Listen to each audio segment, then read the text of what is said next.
welcome to another wonderful Friday night here on Cosmic Blueprints. I'm the host of Outside the Box, Kate of Gaia, with Tony on board here with the helm, with his show Cosmic Blueprints, and we just got him on the board, so I just ran the intro myself here, and it looks like we have Peter as well, and we have Tony, myself, just waiting for Santo, and I know Marcus has joined us as well. But Kevin Annette he's the man of this show tonight. We're gonna let Kevin just fill you all in on a lot of stuff that's going on, and I know there are many thousands of you listening right now, and this is our turn to make the difference in the same way that people like Kevin have. I wouldn't say to the same extreme, but not everyone's ready to take on the dragon, But I know Kevin was and is and does. That's just what he does. So, Kevin, how are you doing? I'm doing fine, Kate. Thanks for having me on. Oh, anytime. You know that. You've always had an open door with me, always. Yeah, I'm sorry I haven't taken advantage of it more. I've just been very busy, as you know. Oh, absolutely. Now, hey, and again, this is the thing. We're all doing our thing, and that's the reason why the door is always open, so that when you're ready and that the time is right, well, here you are. Look at that. We're here together now. Yep. There we go. Yep. So, Tony, say hi, and Peter, I just want to make sure that's you on the call. I'm pretty sure it is. It's my clone. Oh, it's your clone again. Okay. All right. That clone stuff, isn't he? Uh-huh. Anyway, so Tony, take the helm. I'm going to sit back, and I don't worry. Kevin and I have talked a couple of times in the past, so we're all in good hands here. So I'm going to let you. Hey, it's your ship tonight, man. I'm just hanging out, enjoying the breeze. That's all right, Kate. No problem at all. Talk your sticks. You're always welcome to run away with it. It's no problem at all. In fact, I prefer that sometimes, but there you go. All good. So, hello, Kevin. You've been doing some great work, mate. I've been following you, Red Eyes, lots of different shows you've been on. How's it going?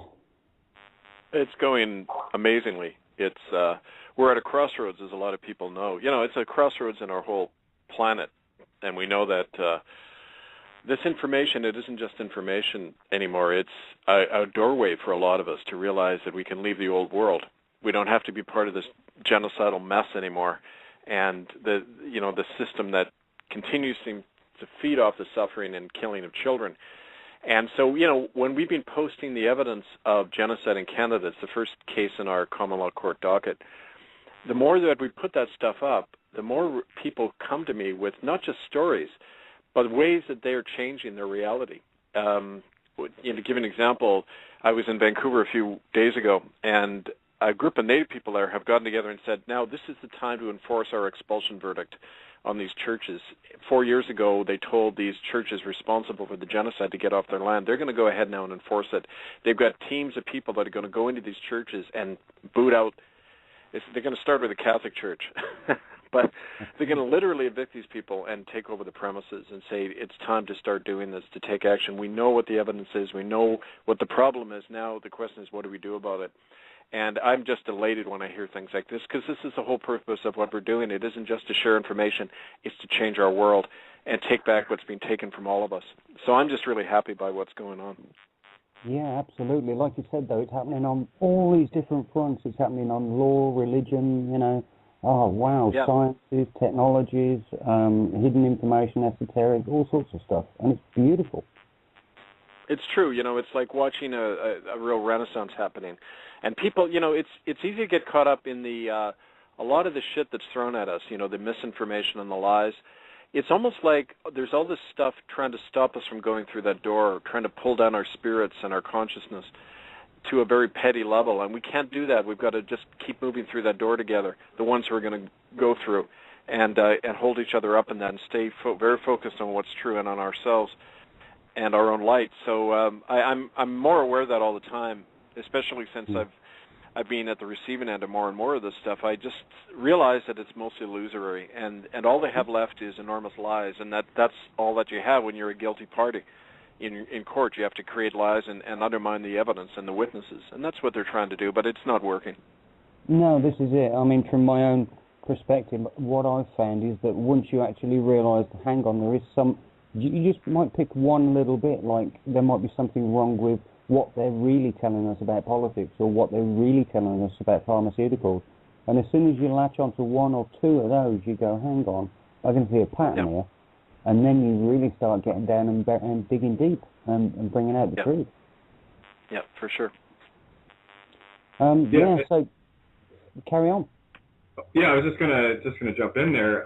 There's a lot of stuff going on right now. Just from my perspective, as far as where I'm sitting here and the things that you've been saying, Kevin, it's the resonance is incredible. Illusions are falling down around them, and that's basically what we've had to overcome, the illusions of the system, and the only way they can control us is through fear, intimidation, and you name it, any manner of nonsense. I mean, that process of the fear and intimidation, it woke a lot of us up. Some more so earlier, but more and more people are waking up. And that's why more and more what you're doing, what we're all doing, is playing a critical role in getting those that are, the ones that like to sleep in really late on Saturday morning, they're starting to wake up now. And that's why what's going on is so critical. And it's also key and instrumental to a level that I'm going to do a whole show on this very shortly, the key that you're doing this stuff in Ireland as well is more critical than you could ever have dreamed, and all these pieces are coming together in such beautiful style right now. I'm just sitting back watching the most beautiful panorama of truth. So it's all things for a reason, and it's beautiful. Just wanted you to know that. It's stunning. Well, thanks, Kate. No, it's really true, and what the strength of what we're doing, putting this in the format of a common law court, is we're telling everybody that we are the law, we are the court. We have 58 sworn citizen jurors who are going to come to a verdict, and that's powerful. That's the people making a pronouncement on the history of this genocide by these churches, their links to big pharma, their history of stealing land and continuing child trafficking all over the world. We have the power to do that when the courts are clearly colluding in all of this stuff, the so-called, normal courts are doing their best to conceal this, and we've got examples of that all over the world. So it's a very powerful tool, and it's not something we're just doing on our own. Anybody can take this step, and that's what we try to encourage. That's right. It's an open class action, I believe, isn't it, Kevin? Exactly. It's only the first. This is a work in progress. It's only the first attempt, but we're hoping others will pick up the ball and carry it. Well, I can share something with you that I'd sent out to a few people today that I got. Dean Clifford is in the process of taking 2 RCMP cops to task. I managed to get the charges on them and stuck, and also located their bonds, and he's got a lot of other things that are going on. But I believe it's November 21st that an RCMP is going to court, and it's going to be a private prosecution within their system. So it's working within and without. So that's what I'm saying. The nails are getting hammered everywhere, and they've got no breathing room left anymore, and they know it. That's true. Yeah.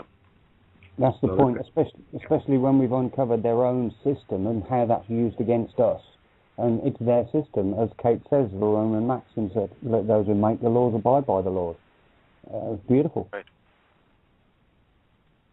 Yeah, one of the things we did too, which was really important, is we issued a letter, and we're going to send it out again to the police in all these countries, saying your public servants that you should be enforcing these verdicts and not collude with these criminal agencies. And so we're really asking them to choose what side they're on.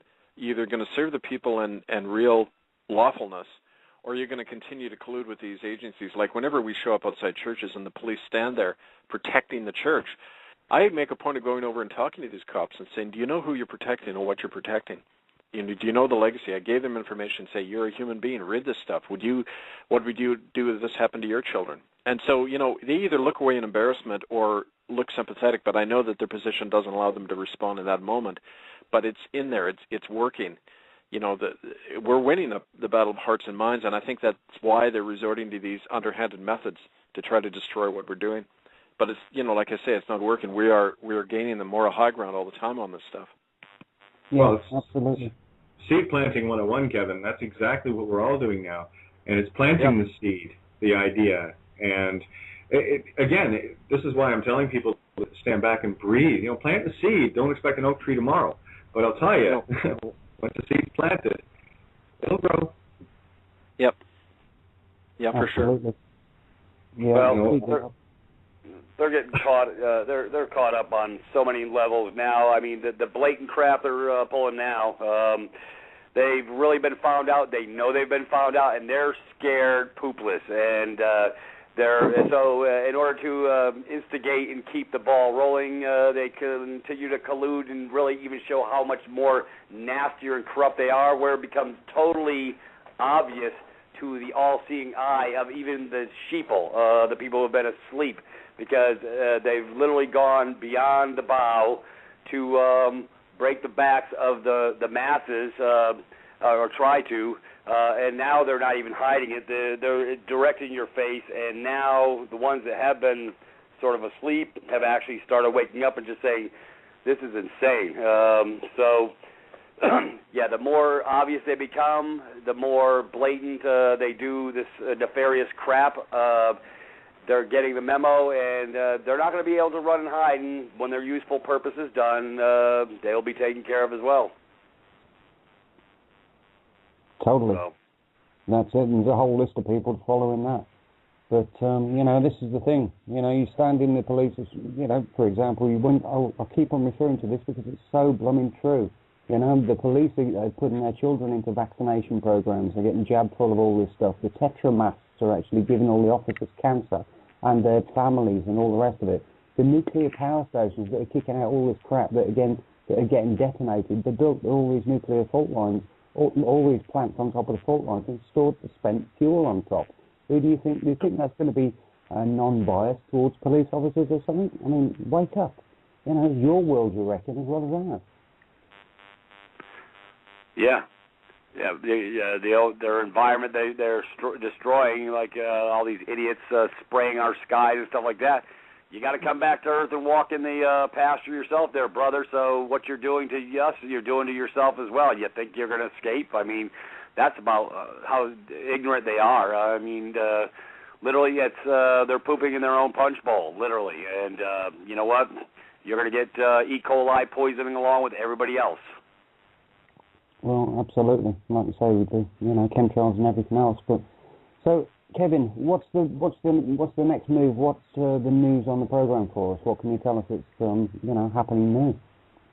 Well, if people, first of all, I should mention, if you want to follow the court proceedings on all the evidence we're putting up online, our main website is www.itccs.org, itccs.org, and the first set of evidence about genocide in Canada we put up there November 5th. We anticipate by the end of November there'll be the next bunch of evidence. That'll complete the first case. We're then going to, once again, give the defendants the chance to respond. If the churches or governments, the 32 people who we subpoenaed, including the Pope, the Queen of England, Prime Minister of Canada, they have a chance to respond at that point to any of the evidence. And depending on the response or lack of it, we'll then say to the jurors, render a decision, however long that takes. We anticipate probably by the new year there'll be a verdict coming down. And at that point, we have a choice to make. We can either proceed with the next round of cases, or we can say to people, okay, let's start a discussion. What kind of enforcement are we talking about? What kind of community sentencing? Like in Ireland, they're talking about arresting known child raping priests, citizens' arrests, expelling these people from their communities. There's any number of things that people can do to actually enforce these sentences. So, I mean, this is the next stage we're going to be talking about, that kind of enactment. The next round of cases, though, in the new year, we're going to be looking at the evidence we have about the links between big pharmaceutical companies and these churches, the whole century-long history of trying out experimental drugs on children in many different institutions. We've got a lot of evidence of that, how it carries on today. And so that'll be kind of the focus in the new year. But again, this is all linked to all of this stuff, and it's really gratifying. When I was over in Europe a couple of months ago, we've got commitments from people there in Holland, in Italy, in England even, to carry this further, and even to try to get their own courts to render a verdict. In Spain, they have the power to issue universal arrest warrants against, on human rights cases. So we're looking at many different avenues. Like you say, we're working from within and without, and you can literally see the whole tower beginning to shake and crumble. There's even a faction within the Vatican now of cardinals that are trying to throw out the Pope because they're worried about all this stuff. So, we're really happy about the way this whole thing is proceeding. Yeah, excellent. Would that be the black Pope or the white Pope? Or the gray, or the red. Well, no, it's yeah. Sorry, go ahead, Kevin. Yeah. Well, I was just going to say these guys are masks mostly. The ones you see are not the ones really operating the whole thing. So I think that Ratzinger, Pope Benedict, was meant to be a scapegoat for a lot of this stuff. That the real people implicated are behind the scenes. Like that butler they set up to take the fall for it was really several cardinals who released that information to the Italian press, and it involves the Vatican Bank in a big way and their financial misdeeds and everything. So we keep following the money. We even have sources in the Vatican who've been giving us information about the Vatican Bank and what's been going on. So all that's going to be coming out in the new year. That sounds wonderful. There's a lot of papers in the Hi, Vatican. this is Maria Janet. Yeah, go ahead, Maria. Can you, Kevin, are you getting any of your judgments recognized by the establishment? As in, you mean the courts, other courts in different countries? Any courts or public servants, or, a lot of times they will answer you with silence, which is an offer of silence. If you do not identify that as an offer and deal with it upon proof of claim, then they're silently taking notice, whether it's judicial or otherwise, of the 5th, 6th, and 7th Amendment, at least here in the United States, which is the amendments against self-implication, right? Self-incrimination. And if you don't identify that all of those offers of silence convert to a nil dicet judgment as their agreement to all the terms and conditions of a nil dicet judgment, without recourse, they're going to continue to treat you with silence. But if you identify it, then you're able to go forward and you will have an actionable judgment that is valid worldwide. Right. Well, that's a very good point. In fact, what I was told by the legal people I met with in Brussels when I was over in Europe was that, in fact, what you're talking about is something that they're framing and they're going to be presenting after the initial argument is put forward in this first case. So I'm actually glad you raised that, because we are documenting all of their non-responses. Of the 32 summonses that were sent out, there was only one response. And it was from an official called John Malloy. He's a researcher for this whitewash the government set up in Canada called the Truth and Reconciliation Commission.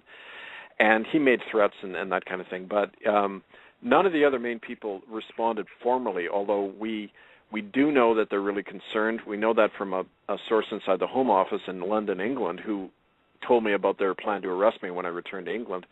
So, yeah, that's a very good point. And, in fact, I would like to have a whole show sometime where we just talk about that aspect of it, because it's really important for people to have all that information. Also, what night do you want? Also, are you aware that whenever there's a change in the so-called quote-unquote government, that Obama was just reelected here in the States, whatever you're doing needs to be, solidified by the 31st of December, because on the 1st of January, he's going to seat 2 additional judges, and the entire tenure here in the States will change, and all of the case law up to that point is thrown out, but nobody knows it. Interesting. So you have to start all over from square one. Well, in the first case, of course, we're dealing with... It is, yeah. The first case is dealing with Canada specifically. The stuff involving the U.S. is going to be in the new year anyway, but that's all very helpful, yeah, very interesting. Mm-hmm. Yeah, so cases or concepts or theories that you're relying on after the first of the year, they're not valid. And unless you do a bunch of additional research and bring forth that information on the change that the governments do every 4 years or whenever they hold elections or whatever, anybody new, anything changing changes that reliance. And so if you go and use that in the wrong venue, not as a living person, you kind of shoot yourself in the foot. So just keep that in mind. I just learned that this week, and it just kind of blew me over and explained why we all get 12B6 here in the States, and what that really meant. So it just really kind of blew me away. Yeah, well, it is true. They've always got one system of law for the rest of us and one for themselves, and I don't think that'll change. Oh, yeah, well, that's what we're doing right now. Well, I meant, in their system it won't change. In their system. Oh, no, we're going to crash it. No worries. That's what we're doing. You haven't met Peter yet, have you? Peter? Hello. He's gonna be your new best friend, okay? I can promise. I like to choose one right about now. Well, you got a whole bunch of them here. So, and Marcus, welcome back to the room. By the way, I can see you.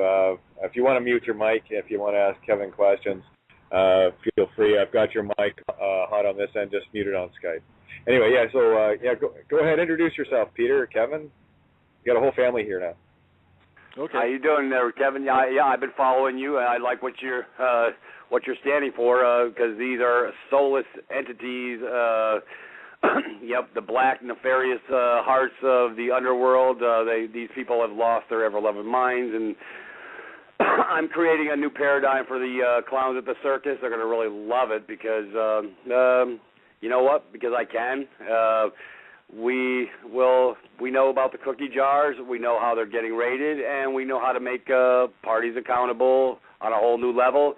I'm going to make sure I shut all the doors and windows so no cockroaches can get out the back door or the front door. So this is going to be an exciting time, and we're not warring. We're just going in love and harmony, and we're ready to settle stuff on a whole different level. And, of course, that's Brother Mike, and I just had to dump him. He didn't get the memo. He knows I do the 7 to 9.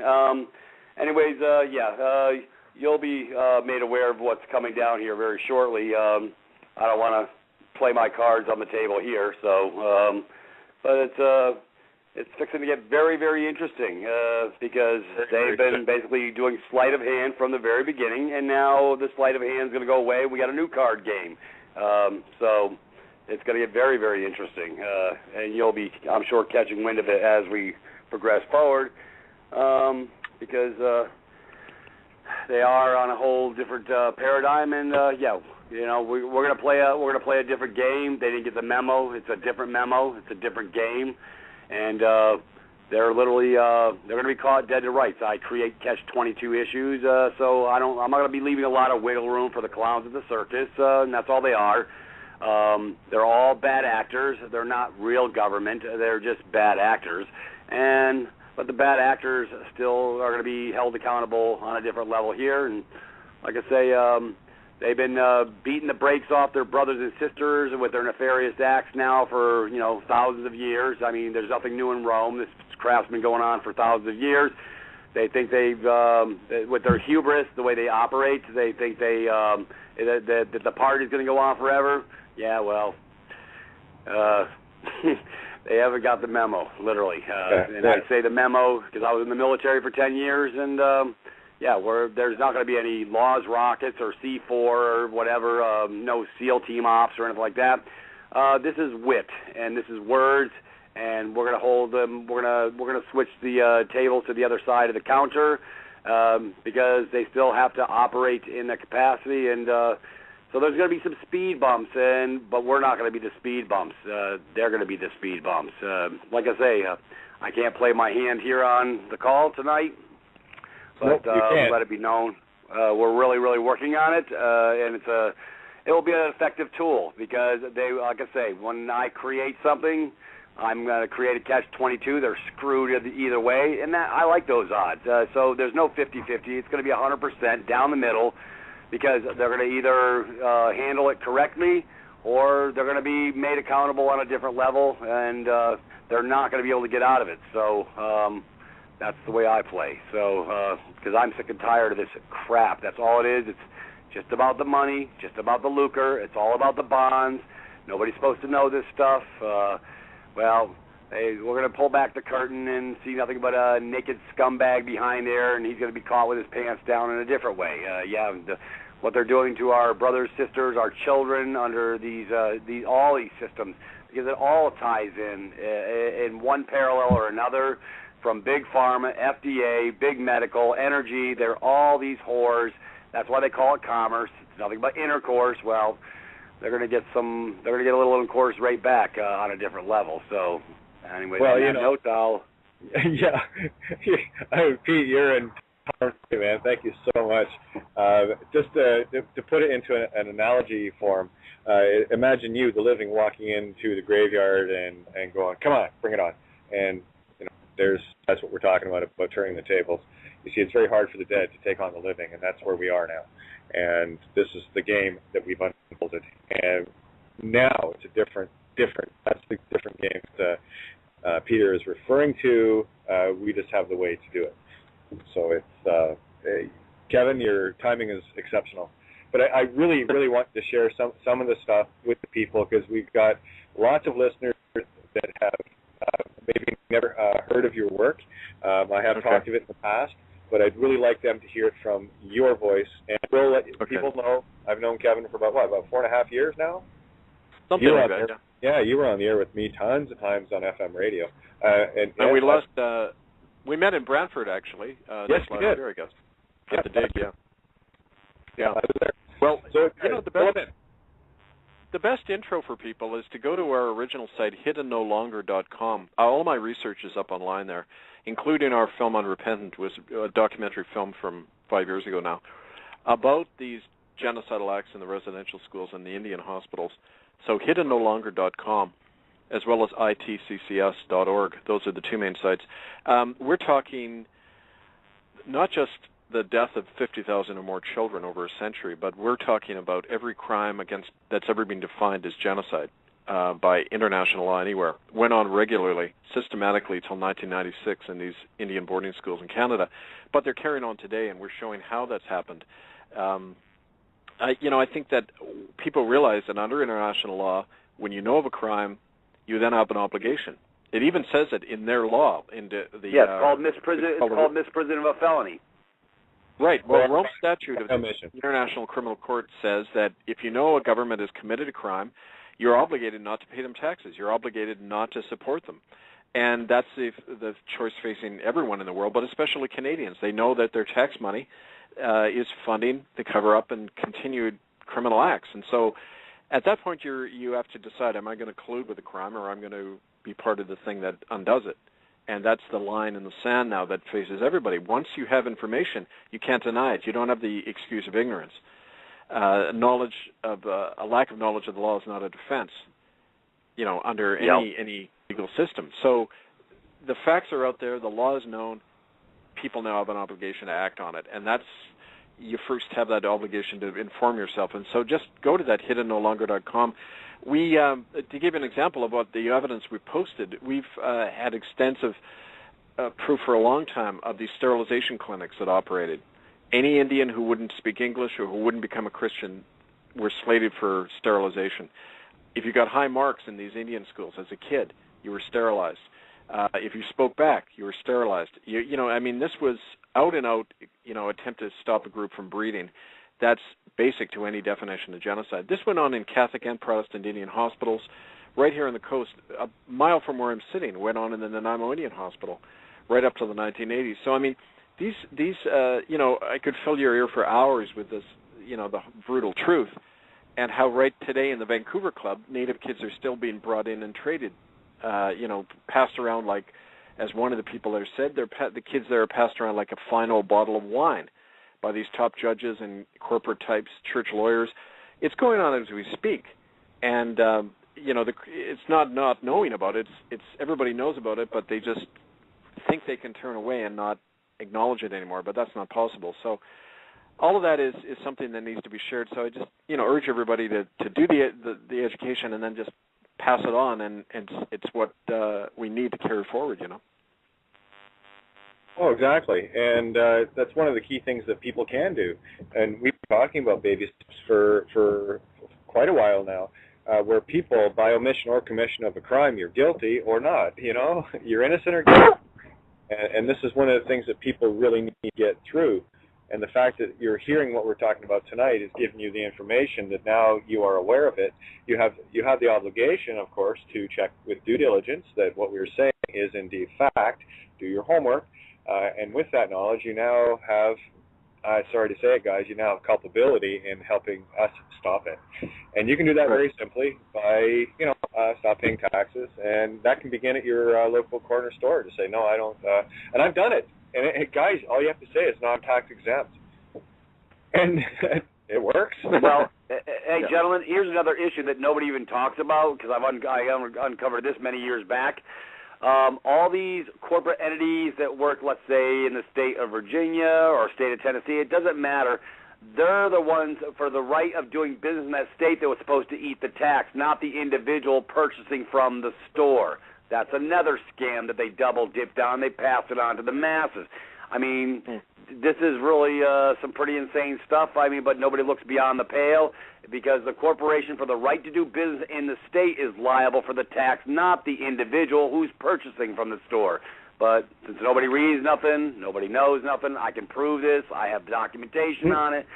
But because they got everybody looking the other way, it's the ostrich syndrome, ignorance is bliss, and this is where we're at, folks. So everybody's actually funding their own demise. I mean, like I say, if it's you go to your Wally World, your Walmart, you're not supposed to be eating that 6% tax or whatever the dollar amount is, whatever the state sales tax is. The entity doing business in the state's supposed to eat it. So what they do is collect it from you as the source, sort of like the gas tax and all the other taxes. So they've really, when the sheep are dead asleep and the synapses in the brains don't actually work because they're acidic in body and mind, the brain synapses don't work, so they don't think beyond the pale in any way, shape, or form. Because, but that's where we're at in the world. I mean, everybody's falling asleep on a whole different level. Yeah, only the dead pay taxes. Pay attention. I chose to be living, and boy, did that wake up the system, huh? Anyway, it's. Yeah, so definitely, Kevin. A little bit of background. I know back to the DVD documentary you did. People do need to watch. They need to watch that. That'll really sum up in a nutshell, like early on, and it's went so much further than that. And of course, you've been through the quagmire of nonsense. I mean, your story about why don't you tell them what happened in England? How badly you scared them there. Well, yeah, just on the first part, what you said, the documentary is Unrepentant. You can watch it at hiddennolonger.com. It's also been up around, we've had like 1 million hits on it so far, literally.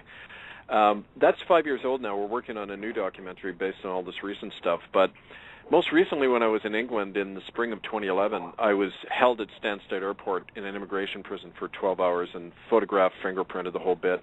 I wouldn't cooperate with them, and so they eventually expelled me from the country without a reason given. I was about to address a rally at Trafalgar Square the next week on government involvement in child trafficking in England, implicating members of the royal family and the cabinet, and in London. This stuff began to come out now, the whole Jimmy Savile expose, this has hit the corporate media even. So, it's all out there bubbling up. And the other thing, of course, that's caused a lot of the shit to come our way is a year ago we began excavations where you were, Kate, at the Mohawk Institute and the oldest residential school in Canada. With the permission of the elders, we went in there. We uncovered remains of bits of clothing, including buttons from school uniforms, bits of bone, and most of those bones turned out to be animal, but there were some there that two archaeologists said that they believed 95% were human remains. We didn't get the chance to go in there and get further remains because the thing was shut down because of all sorts of attacks and misinformation that started circulating, as they always do. But we're since then we've had 3 other requests to come to other Native communities, and those digs are going to carry forward once we have the right kind of logistical support. We're going to go in there and start to bring the remains of these children home for proper burial, and that's really been one of the purposes all along. Once that surfaces, those graves are opened, people can't deny it anymore, and it creates an amazing energy once the ground is opened. Those spirits that are released, it's kind of like when I did that exorcism in Rome in 2009, the tornado hits the city of Rome the next morning. Literally, it's the forces we're unleashing are massive by this, and I think that's what one of the things that people are scared about, but they shouldn't be that fear. No. I was going to say, Kevin, and people listening, if you know any of Dan Winter's work, and I've been a fan of Dan Winter's for a while, what you've just described there is the act of compassion. And this is the shamanic power of literally directing tornadoes, and it's with the compassion that you pull that in. The tornadoes that's why they attack things like steel and things that contain pain. That's what that represents. And so no shock there, no shock there at all. I would be shocked if one didn't go. So there you go. Just a little. Yeah, it was interesting. Yeah, that week after the tornado too, when we did that exorcism, the first news reports started in the European media about Ratzinger's personal involvement in covering up child abuse. So, these things all get shaken loose eventually. Well, that's it. A tree that you're shaking, and we're all shaking trees, guys. This is the whole thing. All bad fruit is going to come falling off and is going to crash into the ground. Yeah. Where the new fruit can finally take over, and we're moving into a beautiful time. And I was really hoping Santo was going to be in on this, so I'm going to try to tag him while you guys are talking. But I was down with you, and I walked those fields and the grounds there, and the energy's undeniable. I think the most moving thing for me were the elders that were over with us, and when we went around the back. And all the bricks with all the kids writing on it. That was something. Never the energy. That's here's my challenge to those that doubt. Okay, we'll tell you what. Why don't you go in with full professional gear? This is how I throw it back at people. Okay, you're trying to prove that what we're saying isn't true. Okay, well I want you to go in and prove us wrong. I want you to dig up all the ground there, and I want you to take bone samples, and I want you to prove that it's not children. And I want you to prove that the buttons aren't off children's uniforms. And I want you to prove that the pedophilia and the smallpox and the murder and the segregation of these children didn't happen. And if you can do that, good luck with it. Well, I often say to them, that's exactly it, Kate. And I also say, well, the government admits that half the children never came back. Well, then where are the remains? You can't have 50,000 to 100,000 children die and they just kind of vanish somewhere. We know that a lot of them were incinerated in the school furnaces. We even have eyewitnesses seeing it happened. If you go to hiddenfromhistory.org, our original site, the Irene Fable is describing seeing a baby thrown in a furnace by a Catholic priest. So, I mean, they have to explain where these remains went, right? And they're not doing that. They're avoiding doing exactly what you said to do. Nobody will do that. Because they know it's true. Well, that's it's like why I've never been taken to court. They know it's true. They don't want the evidence out in the public record. And there's that silence equates acquiescence aspect. And, and what Maria was saying earlier about when they're silent, they're basically saying, oh, okay, I have nothing to say. So, well, obviously you have nothing to say, so what I'm saying stands, regardless of a court of law. And this is where we're now maturing past their nonsense. Because the whole system is nonsense. There's no question. There's no rhyme or reason to it. There never was meant to be. That's just the way things are. That's the way they wanted it. We're waking up to it, for the most part. That's what's happening. And it's coming down around their ears. It's cracking down. And it's not a moment too soon. These guys, a bunch of butchers, murderers. Don't get me started. They're becoming conscious of it. It's that simple. Well, yeah. And what we're all doing, and this is all we're doing, guys, we're planting seeds. We're planting a new orchard. And we're not planting our trees with a dead child underneath it. That's the difference.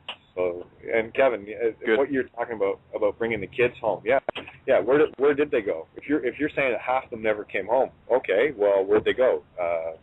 Did they get a Winnebago and went on a tour somewhere, or, tell us what happened?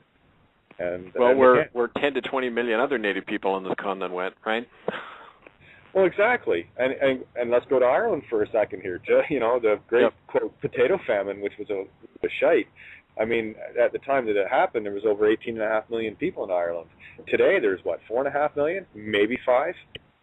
That's a lot of people went missing. And there's a bigger reason as to why the Irish are being slaughtered for as long as they were. And everything ties together so neatly right now. I want to introduce you to the Sun Temple Trust.com people, Kevin. You will be amazed at what it is you're doing and what everyone else is doing and how this is all tying together in this beautiful little woven fabric. And it's loosely woven. It's perfect. Yep. It's what is the name of that again? Oh, SunkeeTempleTrust.com. It's SunkeeTempleTrust.com. I've got the links and stuff. I'll make sure you get all the information. It's, hey, you know my job, son and daughter. Connect the dots. Yep. Everyone connected. So, but, Tony. Yeah, it's interesting you mentioned the potato famine there as well, because one of the reasons that there was a potato famine was to get loads of the Irish to go over to New York and America so that they could build up the city, just for reference. Yeah, the ones that weren't slaughtered and what have you. Well, look what we did last week. We were talking about none other than Jimmy Savile and the rest of the pedophile crew, and the news is just coming out now. Yesterday I got news there were now 450 people have come forward as victims of Jimmy Savile, and the likes of Gordon Brown, Edward Heath, Tony Blair, you name it. Lords in the House of Lords. Like, it's crazy that what these guys are doing. But here's the thing. People are finally finding the strength to come forward, And Kevin, you've been at this since '92? I first began to hear it 20 years ago when I got to Port Alberni to take up my church there. But it started 18 years ago for me, really. Those stories, listening to them, it's the same. Wherever I go in the world, it's the same agony, the same struggle, the same cover-up, everything. It's like one system operating. Well, yeah. We're in a one-world government. I've been saying that for a while. The illusion are the borders and them telling us that we're all different. Multiculturalism is probably one of the most divisive things I've ever seen implemented. And we have to understand that we are all from one source, one DNA strand, baby. And they've been telling us for a very long time that we're all supposedly different, special, and my God's better than your God, I'll kill you to prove it mentality. So if you can, Kevin, I'd love for you to share some of the story, because a lot of the listeners that you're talking to tonight, this will be the first time they've ever heard you. So don't be afraid to bring back things that are that you might have covered maybe at the time before. I guarantee there's a lot of people here. I'd love you to talk about Bingo and William, and we got to keep what they were doing live. Definitely. Well, I'll tell you first, the very first story I ever heard was the first week I was in Port Alberni, and I went out to do a funeral, a wedding at a guy's home, an old Native guy, and he told me that, I asked him why there weren't any Native people in any of the white churches, and he said, well, why would we go to your churches? You killed all our friends. And he talked about seeing his best friend beaten to death in front of him at the United Church Residential School in Port Alberni. Very first home I went into, I began to hear these stories. So I thought, well, if they're telling me, then surely the whites here know about it. I mean, it's common knowledge. As a matter of fact, in 1907, on the front page of the Ottawa Citizen, they had statistics showing half the kids were dying. I mean, Canadians have known about this for over a century, but they like to pretend they don't know. And it's the same when our own friends get killed. Like you mentioned Bingo and William. I've had 4 very close friends and activists in our circle in Vancouver killed by the police or killed in the hospital suddenly. And these people they weren't just anybody. They were eyewitnesses. William Coombs saw the Queen of England and Prince Philip take 10 children from the Kamloops Catholic School in October 1964, and they were never seen again. he was going to go public with that. He did go public on our radio program while I still had it in Vancouver Co-op Radio, and he talked about it, but we were going to bring him over to England, and he died very quickly in the hospital. They induced a coma in him and then pulled him off life support after less than 48 hours. Bingo Dawson was beaten to death by Vancouver police. They put down alcohol poisoning as cause of death. I mean, it goes on and on. The guy who witnessed the beating, Ricky Lavallee, he died of what looks like a lung hemorrhage in January of this year. I mean, you know, it's continual, and that's why I often say to people, if I was native, I'd be long dead by now. But you know, I'm kept alive partly because I've had so much exposure, and I do have a lot of protection around me on many levels. But this is the kind of thing that happens, and that it's one of the reasons our witnesses are averse to coming forward, because they know this is the kind of thing they'll face. Yeah, truth will always keep you safe. And regardless of what people think, this is why people have to lose the fear. When you stand in truth, and you know you're standing in truth, you have the divine providence around you. It's an automatic. It's only when you step outside of that circle of truth that you can start shaking in your boots. But here's the thing, at least with me, and I know the people that I'm talking with tonight, you know, a truth discovered is owned. It's mine, and I will not yield it. And you know the path I've walked, Kevin. I've been in the face of the Vatican and D.C. and all the rest of these goons pretty much from day one. And there was a lot of times, you know, I'm shaking like a leaf, pushing the button, you know, overcoming that, because I know, you know, for sending stuff, and because I know what I'm doing. I'm exposing, I'm standing in truth. And it's only when you get that realization, when you're, you know, working on something, investigating something, researching things, and putting the word out, you are literally, for the most part, if that's the one thing that like what you've discovered, and are exposing a very, very specific, but it's very broad-based thing, there's a lot of responsibility, and there's a whole lot of reason to keep standing in the truth, and that's what's kept all of us safe, because we will not yield from it. So, right. You know, universe is on your side. This is the thing. We do not deviate. Right. That's why I say stand a post.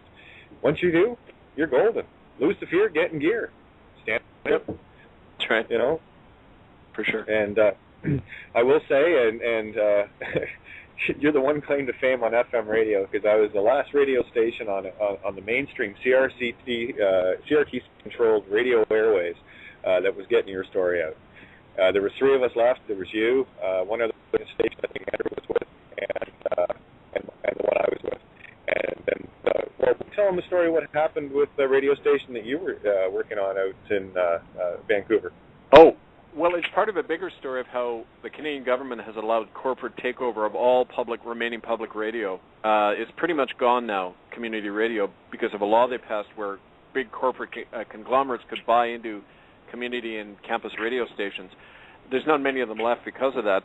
I had a show on Vancouver Co-op Radio for almost 10 years, and in the space of a couple of months, they got rid of 5 of the most radical programmers, including me, on trumped-up charges. And it's because there's a group on the West Coast, the Pattison Media Group. They own a lot of the media out here, and they bought into Co-op Radio. Now they own it. So it's a corporate part of their empire now. But it poses as community radio. It's like, you know, what you find on so many levels, the corporate hands behind the image. And they've removed, people now say, well, co-op radio is just, there's nothing worth listening to anymore. They've completely sanitized everything.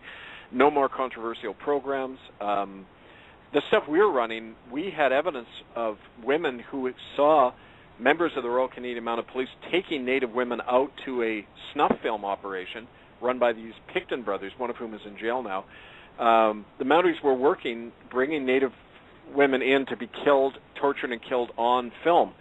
And, you know, as recently as 2008, that, you know, we have evidence that was going on. So, I mean, naturally they didn't want this stuff coming out, and it's one of the reasons that the, you know, kind of the misinformation around me has increased so much, because they're very worried about this stuff coming out.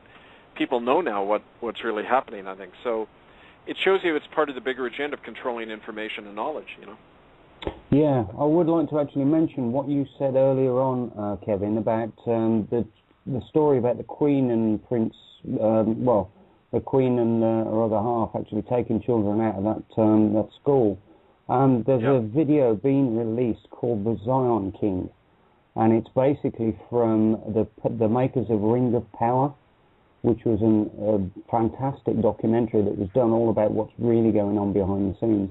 And I can't remember this lady's name, but if people want to go and check that information out, they can go to www.helpfreetheearth.com. And again, the information is incredibly accurate and incredibly deep. It's all about what's going on behind the scenes of the bloodlines, the royal families, who's connected to what, and some of the stuff that they've been up to is absolutely incredible. It's incredible. It's awesome. Yeah, and it has been all about controlling the bloodlines. That is the bottom line. This is one of the things that I've been talking a lot about with Sun at Sunky Temple Trust and the group that she's working with. And they have uncovered right down to the original mitochondrial DNA. And it goes, guess what? It goes right back to the tree of life, cannabis. Isn't that something? Why do they want to kill the plant? The tree of life. What are the odds? But it is about controlling the bloodlines. If you think of it in terms of a grand scheme, Monsanto, my sainto, okay, go figure. Basically, we are genetically modified organisms. And that's why we have the different blood types. They've been, infused with different bloodlines from wherever. Won't get into that. That's another show. But what was discovered and is known is that the original bloodlines came in Ireland, and there was an interesting letter that was just received on remember the 5th of November, basically same day, and it came from the Prime Minister's office. So that's why I wanted another reason why I wanted you on the shows, Kevin, because this information that's coming out is very pertinent to what you're doing and why you are working not only with the Canadian, or I won't even call it Canadian. I hate the whole idea of the corporation, but with the Turtle Island natives and those on Ireland. Right. Yeah, because it all ties together. It does. Yep. In such an amazing way, and this will knock your socks off. I promise you, it will elevate you when you know how bang on you have been doing what you're doing. You're going to have an uber awakening. You're going to have epiphanies of epiphanies, I promise. It's beautiful. It's beautiful. You changed the world. We all did. So I need you to know that. It is stunning. And what was I going to say about? We were covering that last week, Tony, on the royals and the connections within. But do you have any more information on the Zion King? Yeah, absolutely.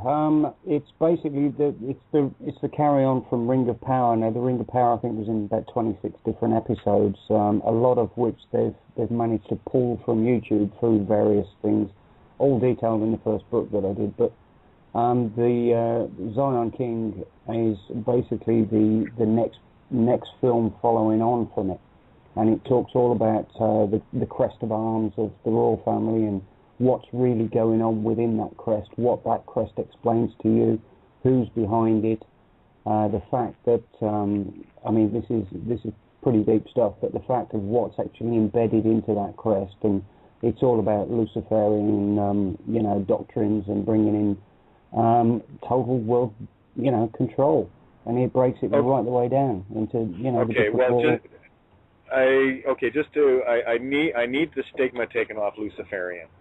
Okay, I really need that stigma lifted. It means light. Okay, and what's happened is the nefarious, the ones that Peter likes to refer to, have taken everything that matters and have turned it into something symbolically evil, and that's why people have such a hard time finding truth, because they're so afraid of it, because they've been trained to be afraid of it. My standard rule is simple: whatever is made to look like dark, I look at it, put light on it, and there it is. Prime example. The Nazi swastika, and this is something that you can do. I just brought up some documents that I haven't looked at since right around the time they came out in 2004. I believe they came out in 2003. Anyway, the Emerald Liberation Front. The information contained in that is powerful. It'll connect a lot of dots for people. I'm getting the document out to everyone because I think everyone's ready for it now. Now, it's not I'm just saying, okay, well, I want people to be able to read it and get it. It's beautiful stuff. Truth is. when you take the swastika the way the Nazis did it, it's rotating left, and you can and it's actually in this stuff that I'm talking about. You can take a drawing of it and put your hand on it. This is the kind of power these symbols have in this geometric universe, and it actually weakens you, and it's a docilation. That's why they had the swastika in reverse everywhere over Germany, and what happened? The people became docilated. It was an act of power. Now you take that swastika the way it's meant to be, the way the Hopi have it, the way it was done in India, the way it was done in the Mayans and all the rest of it, in the right-hand configuration, it increases your power in the symbolic geometrical. So this is why I say I don't like using words like Luciferian, because I know what Luciferian really is, and it's not evil. They've just made it that way. It means light bringer, one who carries light. Yes, absolutely. It's like I look at the word pedophile. I hate using that word because what does pedophile mean? Friend of children. Right. And let's talk about another one. Yeah, what was the other one you used to use a lot about reintegration or repatriation or something? Oh, reconciliation. Reconciliation, yeah. Look at why don't you tell everyone about the reconciliation? Tell them about that one. Well, the word means it's from an old Roman practice. It means to resubordinate. When a tribal chieftain would rebel against Rome, he was reconciled to the emperor through a symbolic gesture. He would go on his knees and beg forgiveness before being ritually strangled in the Forum. And he was reconciled to the emperor through that act. In the Inquisition, they would reconcile heretics by seizing their property. It's a term the church uses to mean to resubordinate to an authority figure. So when you talk about healing and reconciliation in Canada, they're talking about legally resubordinating Indians. And everyone thinks it means, so everyone is, on better terms with one another. That's how we've been brainwashed to think of the term. But it's an elite term meaning how to get people in line again, and it's very effective. It's like the word apology. An apologetic is a justification for one's actions. Exactly. So I mean, it's these English terms that are used interchangeably depending on how they want. Well, I love it. I love it. Yeah, that's the thing. Is that you, Marcus? Yeah, you know it. I know it. Hey, listen, you got any questions for Evan? Well, I got a comment. I'm just looking at the word dictionary. Your words are dictated to you, right? Yep. Brilliant. Like spell. When you spell a word, you're under spell. Yeah. Don't get me started. Yeah, we actually, I spent a lot of time, that was my mission, to find how to break the spell of it, and it goes right back to the flower of life from creation itself, and as we uncovered, I went through the mill with the courts there. They didn't like the fact that I had them cornered using all their rules, so they thought kidnapping me was a good thing. Stupid. But anyway. That's a story in itself, Kate. That's you went through. Oh, yeah. But, hey, look what it gave me. It gave me wisdom. And guess what I get to do? I get my vengeance by telling everybody. Isn't that crazy? It's like we all got to be the oak tree, strong enough to bend in the strongest winds. And, when you take the words down, I've got them right down to the letter. Every letter is basically a sentence if you know how to look at it. So we dispelled it right at the flower of life creation, because every letter, symbol, number comes off the flower of creation, or as I call it, the flow of creation. So they had stopped the flow using these spells, getting us to be visual, because 90% of our learning is visual, and we stopped hearing the words. And I've done many shows on this, but the spell's broken, so speak freely, only with positive intent now, and that's where we had to get to. Your words mean a lot more now than they did, 6 months ago, because the control's gone.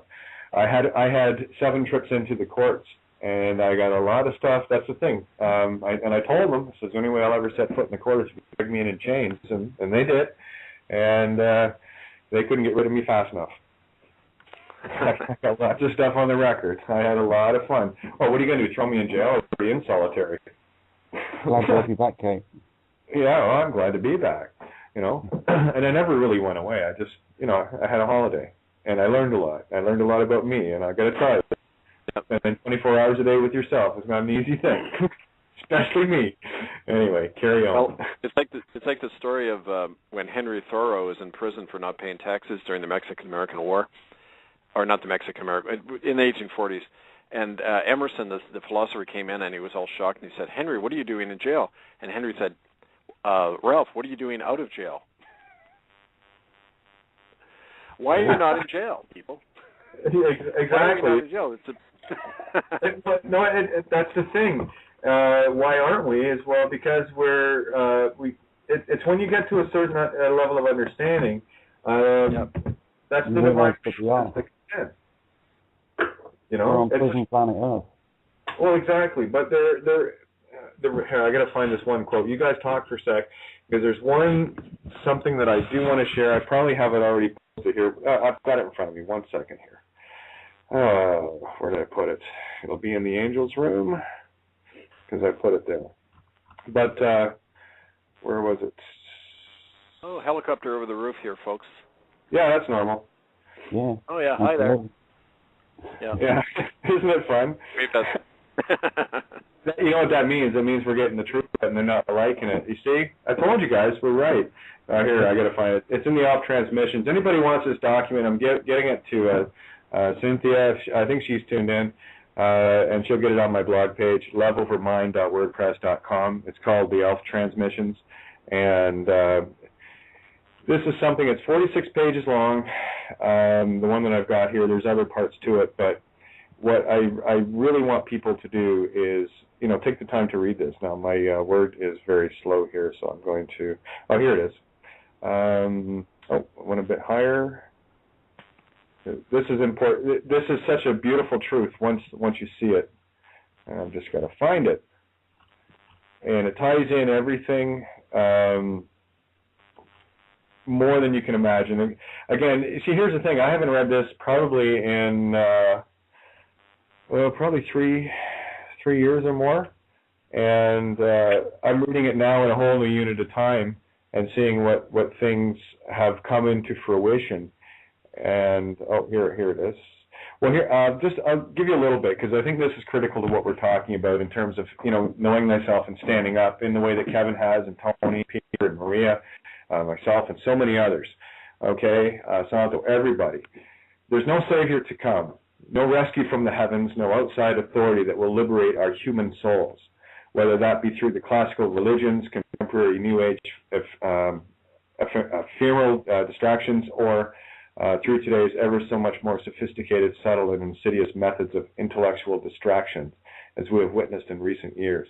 We must face ourselves to our root and our core until we are cleansed through such self-knowledge and through self-forgiveness, when, knowing ourselves to be fully empowered, co-creative beings in union with our own spark of divinity, we reclaim our sovereign authority, shed the skin of artificially overlaid illusion of our supposed state of separation and fragmentation, and walk fully embodied once again upon this sweet earth. When such a state is achieved, we shall one by one proceed forward to set this earth free.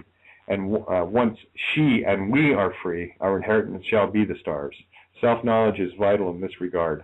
Self-forgiveness indispensable. And there's one other part that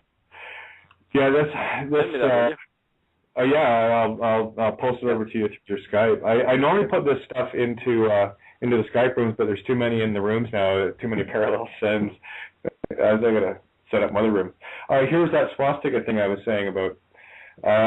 Try this for yourself. Draw 2 swastikas on a piece of paper. One will be spinning to the left as the way the Nazis portrayed it, where the extended arms on the perimeter of the symbol appear to be flying behind in a left spin vortex. Then draw it the opposite way, where it is right spinning. Now put a finger on the one spinning left and have someone do a simple kinesiology muscle test by pushing against your arm as you resist. You will find that you cannot resist, and the pushing force will overtake the life force in your arm as you try to resist it. Do it with the right spinning symbol, and you will be strong and able to resist. So, that's the power of this. This is the knowledge. Yeah, that was also the Pleiadian peace symbol, as well as the symbol to do with torsion physics, which is what the Hannibal craft were powered by, with Schrödinger and all those sort of things. Well, here's the truth coming out. Now, here's the little quote I was looking for. The key about the treaty, we are under treaty here in this prison, okay? You need to get this. It's been 26,000 years.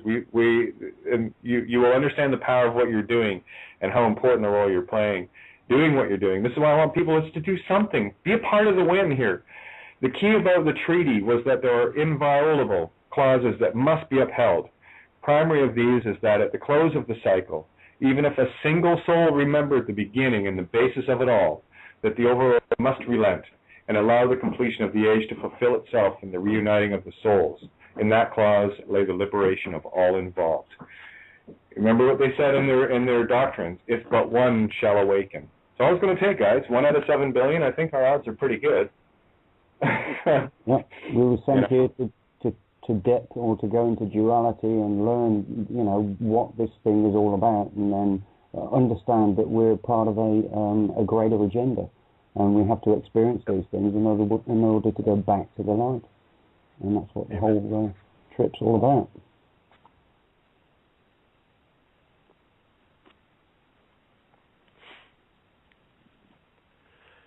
Well, that's good. Certainly. I couldn't unmute there. I was going, keep talking. Somebody talk. And no, pauses are good. What's that?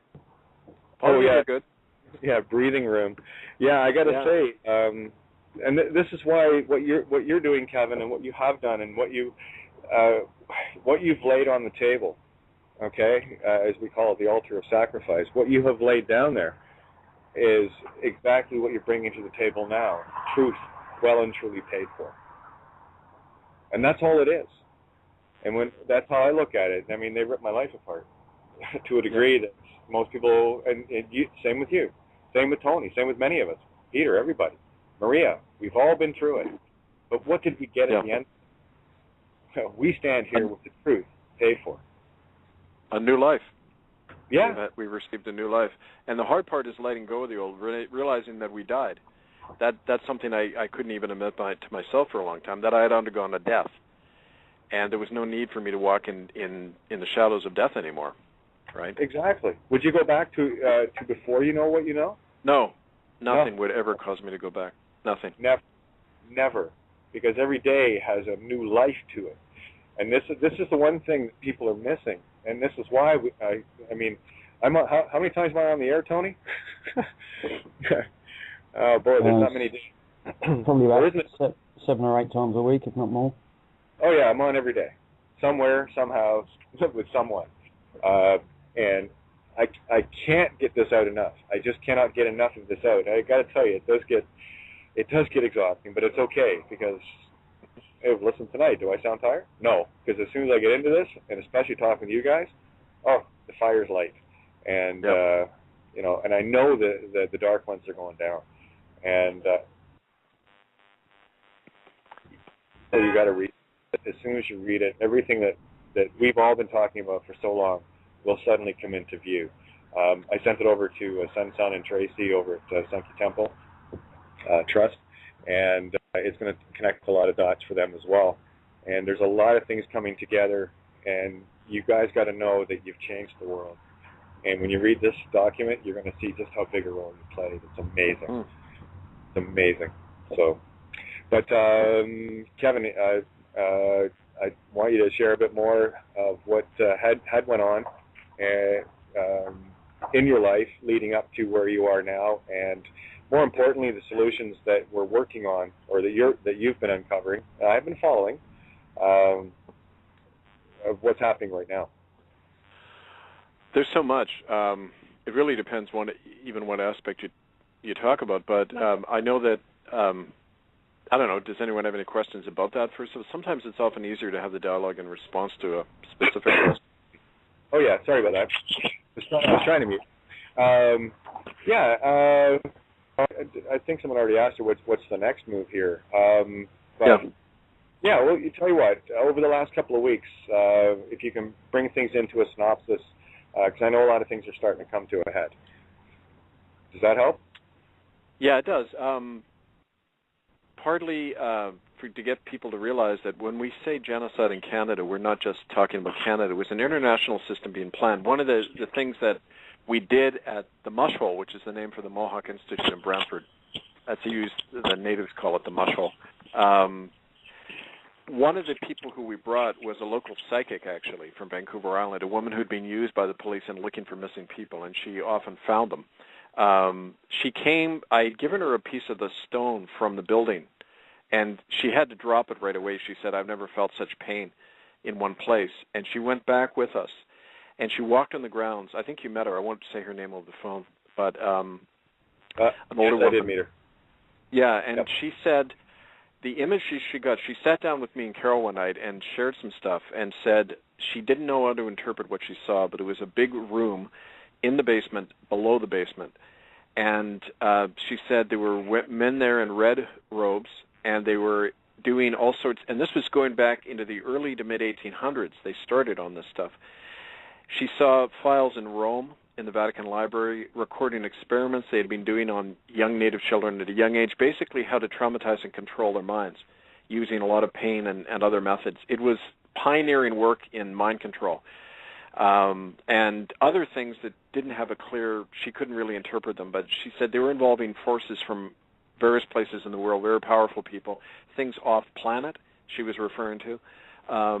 She was getting all these images, and on the basis of how the Anglican Church reacted to when we started to bring this stuff out, they buried documents, they shredded documents. We know that from a woman called Leona Moses who used to work for the Anglican Church. She came and spoke to me after about what they had been finding in the Anglican Church archives. A document in 1870 with a signed document from the Crown of England and the New England Company that had set up the school, saying they were going to use the school to wipe out the Mohawks.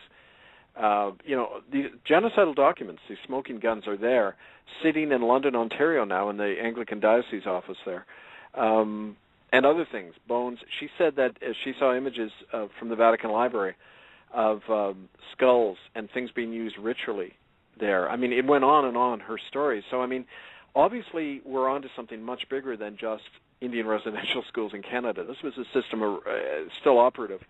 And it's all about controlling the human mind, how to create a slave population, and using kids from all sorts of places to test that out. And these experiments are ongoing, right? And yeah, some of them yeah. Go ahead, Tony. Yeah. I was just going to say, yeah, totally. It's been going on for thousands and thousands of years, and it's still going on today. But the fact of the matter is, as I say, as you say, we're waking up to it now. So it's time to haul them into the right places and get it dealt with. Oh, exactly. And when we're dealing in the 3D construct of where we are right now, Earth is the divine knowledge of this universe. And there's a major, major thing playing out here. I think we all know that. And we're not the only ones in the neighborhood. I think we already know that, too. So there's a lot at stake here. And this is why, at the end of this, if but one shall awaken, it all comes down to just one to save all. And if people are wondering why we're doing what we're doing, it's because inherently, whether we knew that consciously or not, it doesn't matter. We knew it intuitively. And this is why we've walked the roads we've walked. It's why we've pushed so hard. It's why we endured the things we have, because in any sort of sane world, we'd be considered nuts. But, happily, this place is insane, so we're actually normal. It's kind of cool, One thing I wanted to add to that, too, was if people go to itccs.org, some of the last 2 or 3 postings have eyewitnesses talking about the mush hole. There's 2 I want to mention. A woman, Lorna McNaughton, who... She's blind now, but when she was a young girl, her brother told her how in 1943 there were a lot of kids being kept at the school, and they didn't have a lot of food to feed them, apparently, because of wartime rationing. She saw a bunch of these kids taken out by the Canadian Army to a big ditch near what's called the Glebe site. It's right outside Brantford, near a former Army base there. She said they shot all of them. They shot these Indian kids and threw them on the ground. They were still moving when they threw the dirt in on top of them. And that site, they recovered the same kind of white buttons that they found that we unearthed just a year ago, right next to the school. And the other fellow, Del Riley, says that, he saw these things happening with his own eyes, the tortures going on. And, he said what he would love to see is if the Church of England was banned from operating in Canada. These are the steps we need to take. We're talking mass murder, for God's sake, and these people issue an apology and a bit of money, and everyone says, oh, good, things are being resolved here. It's insane. And the eyewitnesses are still there who saw these mass killings. So next time you hear, somebody say, oh, yeah, it's all being resolved in Canada, the government admitted things. No, they put out a cover story, and we are going to be releasing, and that's why we're releasing all this now, to counter their lie, right? Exactly. And this goes out to all the bought and paid for natives across around the world. And you know who you are. I'm not talking about the troopers. I'm not talking about the ones that know how to stand and will stand. How do you stop an advancing native army? Well, easy. Throw them a government check. Unfortunately. Okay. Yeah. Hey, there's the truth, and I throw that out to people, and this is it. And again, I always like to pre-qualify that. I know of those that are standing true and cannot be bought and paid for, and I know those that are more than happy to roll over and have their belly rubbed with a government check to make sure they keep their brothers and sisters imprisoned in this paradigm of nonsense. That's the self-service of the greed of the one, and upon that individual, and this is where I love to put this out, on your shoulders, because you know of what's going on, you are as guilty as the ones in 1940s pulling the trigger, or the ones that today that are still pulling the triggers and murdering children. And until you make the stand, you might as well just go over there and start pulling the trigger yourself. And that applies to everyone. That's not just natives. That's everyone. Right. If you're not part of the solution, here's the gun. You might as well help them out. Mark talks about this in detail. The people that are actually doing it mindlessly and just following orders are actually more responsible than the people who actually tell them to do it. Because it's the morons at the end of the gun that are pulling the trigger. It's not necessarily I just told them to do it. They were daft enough to do it. So, the karmic responsibility is on you guys on the end of the truncheon, and all your black suits and all that sort of crap. Yeah, and don't get go ahead. I just got a gentle reminder there that I actually have another interview at the bottom of the hour. I thought 90 minutes, if that's okay with you guys. I hope I didn't screw up your plan here. No, we can carry the ball. We have no problem talking, Kevin. Well, I know you can. You mentioned something at the top of the show before you go. You got like 9 minutes here. I got to let you go in a minute or so. If you want, I can book a show on Monday or Tuesday. I'll talk to Diatra, and we'll dedicate a 2-hour show for you to get what you were talking about. I would love to. If we could arrange that, Kate. There's a lot more of the technical detail, the legal stuff that our sister raised earlier on the air here. Okay. And that stuff is really important to talk about. So if we could do that, I'd really appreciate that. Okay. I'll tag you after the show tonight. You're going to be on the air somewhere else, but we'll set something up for Monday or Tuesday. It'll be the same time, and it'll be a dedicated show for you. It'll be a special edition outside the box. Okay? Thank you, everybody. It's really good talking to you all and to be part of the team, and we'll talk to you all soon. And just remind everybody listening, itccs.org. Follow the work there. Yep, I'll keep them well informed. Go spread the message. And, hey, we have your back because, we know you have ours. Thank you, everybody. Talk soon. I love you, dude. Got it. All right. Love to everybody. Bye for now. Take care. Bye. All right. There we go. Yeah, dear friend Kevin, the man's been through the mill, and you know how you get caught in words thinking, I'm glad to have been able to walk with him on some of this, but I really wish I'd never had to walk any of it with him, if you know what I'm saying. Shouldn't have been a need for it.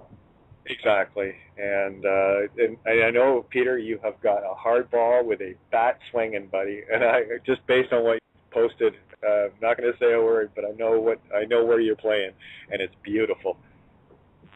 Hey, it's all good. We just want to get their minds right.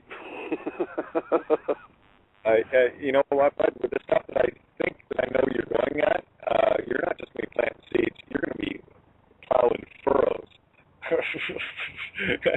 for holes. paradigm. I'm not lying about the speed bumps, and we're not going to be the speed bumps. Oh, I know. Anyway, this game is wrapping up in a grand style. We have awakened. We know who we are. We know where we're from.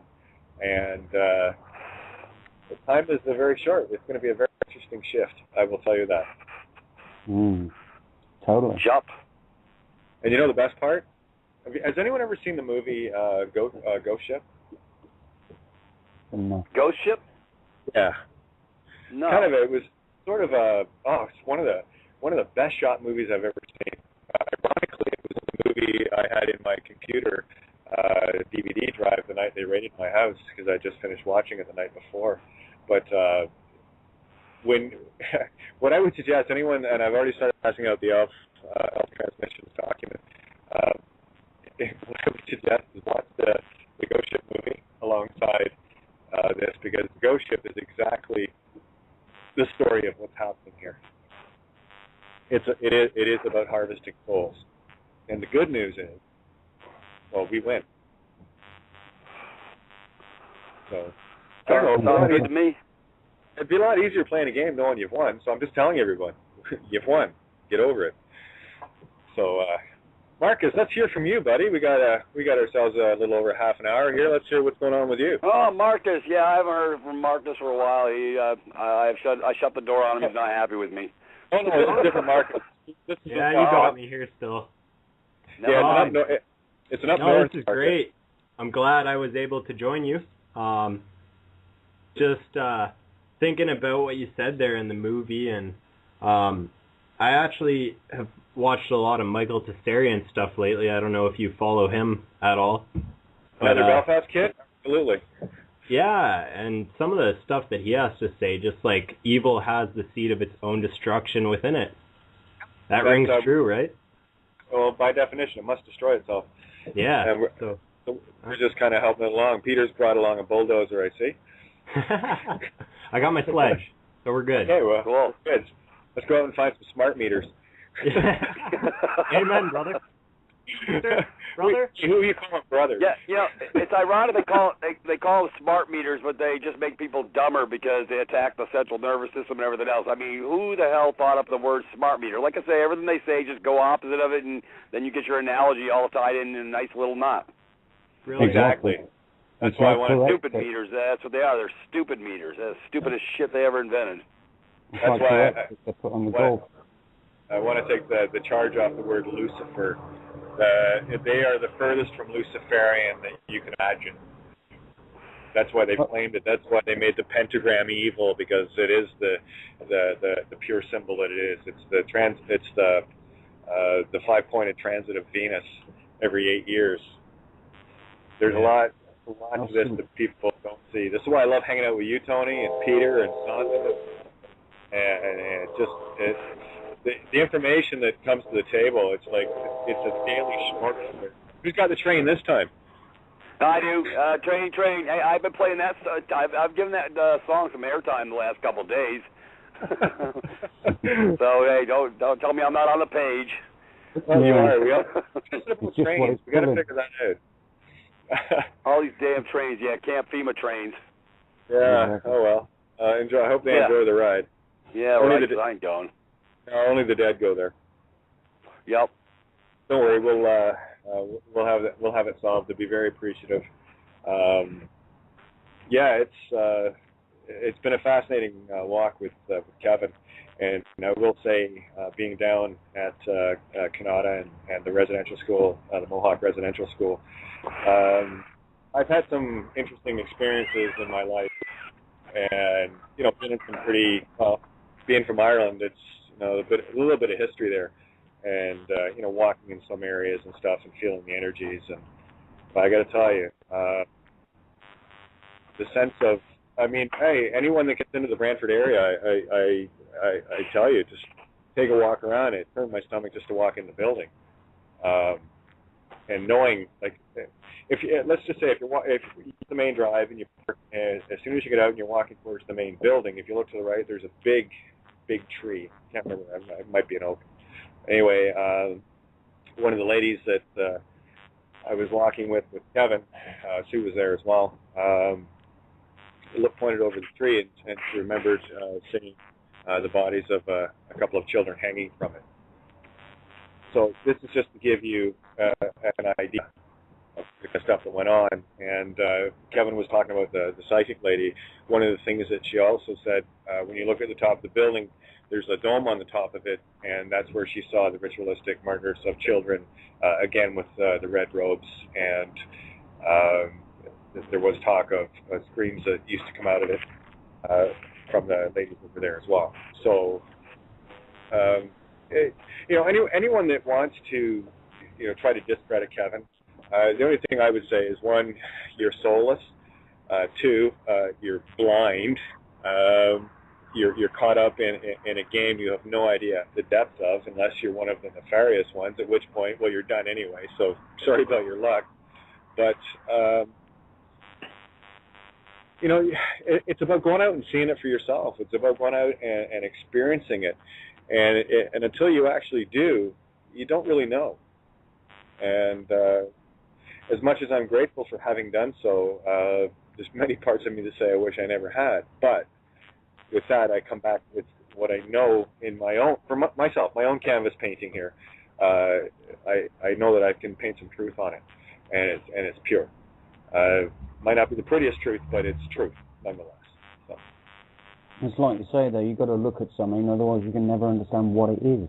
Even if it's not necessarily haven't even been there, but at least if you've done some research and looked at the movie. I mean, I saw that film quite a while ago, and I've come across it several times since, but I understand. I've looked at the information and then I've done some research on the subject, and I've followed Kevin anyway, so I understood what he's doing, why he's doing it, how he's doing it, where it comes from, his story, and followed that. But for anybody obviously that hasn't, they wouldn't have a clue, and that's the point. Looking into it.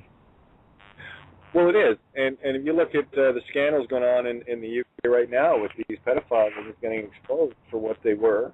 I mean, here you have one of the main anchors of the BBC, Jimmy Savile, and better yet, the Queen even knighted this chick. Okay, speak ill of the dead. Well, I'm sorry, the guy was never really alive doing what he was doing. So, sorry, body or no body, that's still the intent of it being, right? But I've got to dig up that article again. I've got so much on my computer. With regards to the listing out of all these pedophiles and the different connections that they have and what's going to be exposed in the coming days and weeks. And never mind that, what Kevin is doing is he's leaving them very, very little wiggle room in the legal sense, but he's leaving them no wiggle room in the public eye sense. And that's what we've been talking about. It's about, making these beings accountable to themselves via public shame, Yeah. Laying it bare. Well, yeah, and I was talking about it last night with a friend here, and first comment from him was, and the shame these kids are going to feel. And I said, and that's the problem, you see, because that's exactly the opposite of what the kids should feel. Hey, I talk about what happened to me because I have no shame in it. It's not like I went out and punched somebody, and this is society has done this, has made it shame. Well, I'll give you the example from personal experience. Whenever I confronted things with my dad, we went down to the Sea Cadets, and I will say for everyone listening, and in the UK, go down and say hi to the Belfast Eagles Sea Cadets. That's where all this shit went down.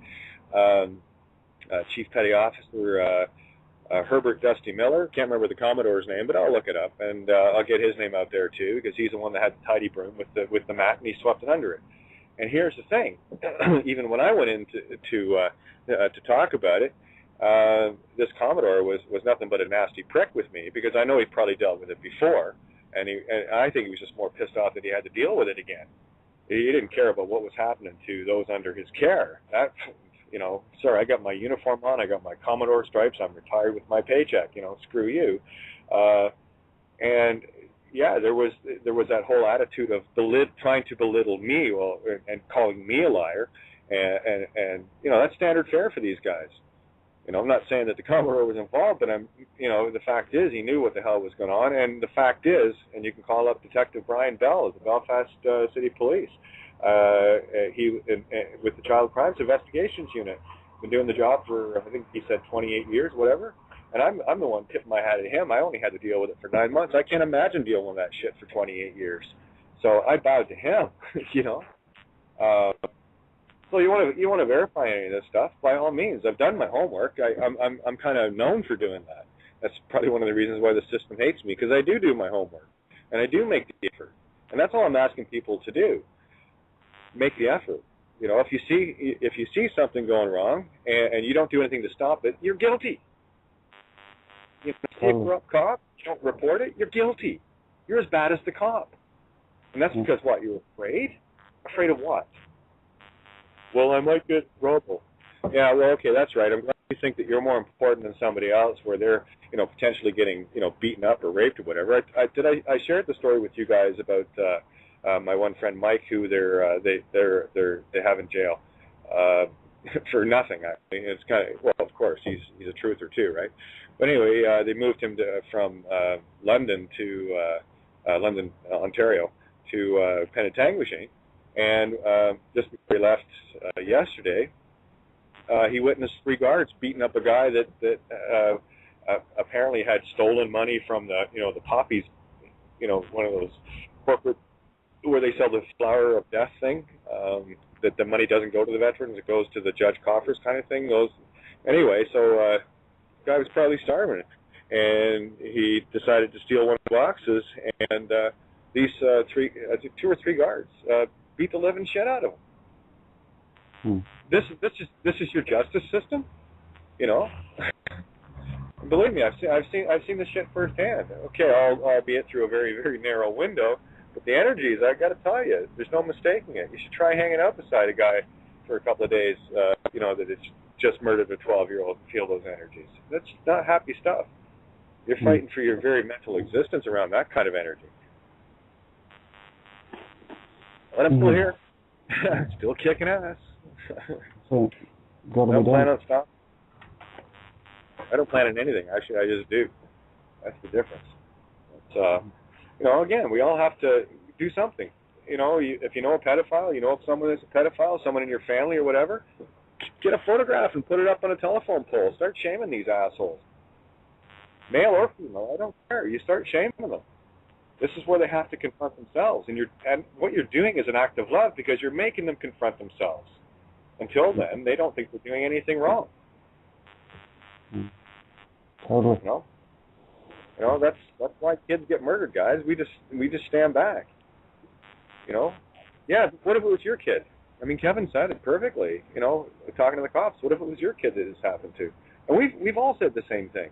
Would you let it? Well, sorry, but those are my kids. I have to be part of the family of mankind. I don't kind of segregate myself away with a little, you know, small unit of everything. I'd rather be part of everything. It makes more sense to me. You learn more. But anyway, enough of me talking. I didn't actually think I'd be talking as much tonight, so.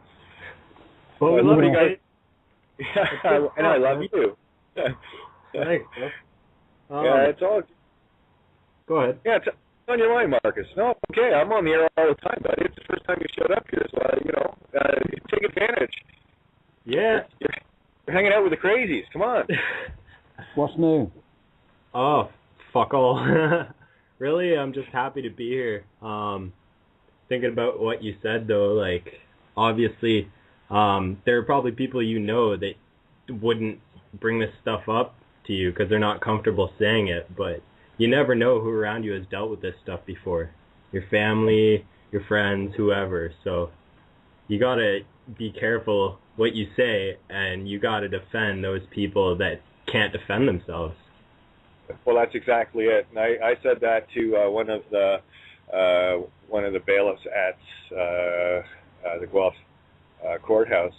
One of the times I was there, looking at me. I think it was my fourth or fifth time in anyway. He's looking at me. What are you doing? And it's just, you know, because they got to know me, and it's like, why are you here? Yeah, and some of those guys are good people, but then there are always the ones that are sick. Well, by the end, I got to tell you, Marcus, by the end of this whole ordeal, the two guys I've been dealing with, the one guy, when they both came up to me, I said, listen, they go, Kate, whatever you need to do, get your, you are not supposed to be here. Get the fuck out. And whenever I worked, what I had to do with the one pretender, who was, by the way, speaking very well, and speaking exactly the way, I didn't even tell him what to say. He said exactly what he had to. My honor was intact, and he knew that I wasn't guilty. Of course I wasn't guilty, for Christ's sake. But anyway, I'm like, it's just when I'm leaving there, both these guys came over and shook my hand, and they said, you know, we don't want to see you again. We love you. Well, I said, well, I can't promise that. Sorry. Truth has that effect with me. You know, but you're right, Marcus. There are good guys in there. And the one guy I looked at, I said, you know, I said, I'm standing here today because I know the fraud the banks are pulling. I know the fraud that's going on within your, you know, the police and within the city here and all the rest of it. And I have a voice, and I can speak, and I have an obligation because I can for people like you or others that can't or won't. And his face just dropped, and he looked at me, and he got it. The seed was planted. And that's all I was doing, was planting seeds. And I even said it. I brought apple seeds out with me. I literally smuggled 2 apple trees in. Okay. Yeah, brilliant. They're growing right now. Really, I got really stopped. good. I got stopped and ticketed for drinking in public a couple months back, and Officer Tang there got a good little lecture from me about the New World Order. So there you go. Yeah. I do what I can every way I can, and my buddy is all like, oh, no, don't do it. But whatever, man. What's he going to do? Fuck it. I've already been to jail. Yeah. I mean, and that's what it has to get down to with everyone. And Dean said it, about 3 weeks ago, guys, when Dean was on, Dean Kilvert, he said, you know, it's not like we're in the dark ages here. It's not like we're getting burned at the stake and hung and drawn and quartered and all the rest of it. You might end up spending a couple of days or a month in jail. Who cares? You know, think about it. And he's right. He's absolutely right. You know, and he's speaking from experience, and so am I. You know, it's not a big deal. And the thing is, if you don't stand and shut off your permanent freedom for maybe a day or two or a month or whatever, then it will be a permanent prison you're in. So make your choice. I chose freedom. It's going to be that, I mean, if people don't stand up, and people, we've said this before, Kate, you know where I'm coming from. If somebody's on the rail track and there's a train coming, the deaf and the dumb, and they can't hear it, they're going to get hit by the train. You know it's going to happen. It's your responsibility to stand up and go, hey, guys, you've got to look at this, because otherwise it's going to run you over, you know, and point to the flipping train to make it so bloody obvious. They understand shit's coming down the road, and they're going to get plastered in it unless they step out of the way and then do something about it. And it's at that point we build our future. It's up to us to make the future that we really want to experience, and not be completely microchipped and shot up with all this drugs and all the rest of it, and be complete slaves in poverty at that. Because that's where we're going to end up unless we stand up and say something about it. Exactly. I'd rather be, you know, called a jerk for pushing someone too hard out of the way of a train than called an accomplice to murder by laughing at them while they're standing there as it hits them. You know, there's your choice. Total sound analogy. You know, and something else too, and I've been telling people this. You can go out and try to tell anyone you want, and all you're going to do is create aggravation for yourself. The only thing you can do is to walk your talk. And when people see the light, they'll feel the energy shifts. This is electromagnetism. This is how the universe works. As soon as you become the light, the moths start to gather. And if they get close enough, their wings will get lit up with your fire, and they'll go off and be a light of their own. And that's what I'm talking about when I'm saying planting seeds. Don't try to convert anybody. Leave that up to the Jehovah's, okay? Leave that up to those who want to go around spreading bullshit and lies door to door every day. That's their job. Our job is to be a light of truth, and they'll come to you. They come in the thousands to the radio shows. You know, everyone listening right now. And thereupon those that are tuned in right now, you have the obligation of the truth. Because once we've given it to you, as we've discovered it, of course, weigh it up and feel it for yourself. Take your own canvas and decide for yourself, but truth will always resonate. Once that truth is realized, it belongs to you. Now you have the obligation to stand in it or not. And that's the only choice you have. To stand in truth or to stand in lies. Pick one or the other. Yep. I'm going to love you either way. But I will say this. I would rather you stood in the truth because I don't want to lose you. Yep. But again, your choice. Call it. Yeah, we need everybody to step up to the plate, as Peter says. Yeah, Peter, are you still there or what? Yeah, I'm just, the Quaalude kicked in. Oh, there you go. Share with me? I thought I was taking a nap. I thought you were too. Anyway, what are your thoughts, Peter? I don't have any thoughts. I've been cloned, and I have no original thoughts in my head left anymore. I'm yucking tonight. It's Friday. I'm in the low profile zone. I might have to do a little corona therapy a little later. So who the hell knows? Oh, you went off on a real good tear at the start, man. I was wondering where'd Peter go. Holy shit, he was on a roll. You're on fire. Well, I didn't want to go sideways on our brother Kevin. I just wanted him. He'll get the memo when it all comes out. Yeah, and I'm so glad that Kevin made it tonight. And again, I put a show together where he can get the technical details of what he needs to speak of out. And again, this is when we are doing this, we are changing the world. We are putting the energy out, and it is encompassing many, and it's very important. And I know, based on what Kevin has been doing and will continue to do, is monumental. Same with you guys. You guys have been monumental too. Everyone that is doing, even as much as boxing a signature on a banknote is doing something monumental. You've changed your mind. That's where it begins. Just change your mind. Have you had enough? Yes. Okay. Start boxing, and that gets you into the baby step mode. And then you're going to find something else to do. You're going to find something bigger and something better. You're going to say, well, you know what? Screw IRS, screw CRA, screw all these guys. I'm not going to I'm not paying for the wars anymore. I'm actually going to be a living being for a change and not their dead fiction. And, it's like that. I've said this before many times. That City of London state lawyer that said to me very clearly, and the only thing he said was this: here, it's all about contract. Yeah, absolutely. Right? So, hey, we cut the ethereal deal here, so time for us to, belly up and ante up. And I'm all in. I've got every card, everything I've got is on the table. And it's time to say, listen, we're in the last hand now. What do they call it, down the river? Yeah. It's important to stay positive. Oh, yeah. Yeah, it's all about the energy. Don't let their paradigm shift screw with yours. We just got to stay focused, folks. We moving beyond the pale here. Well beyond. Yep. Creating our own future, and that's what it's all about. We need to understand what's behind us and then turn around and say, right, well, we're going to create this one. Bang. Get it done. Stay positive and don't give up. Yeah. Absolutely. This is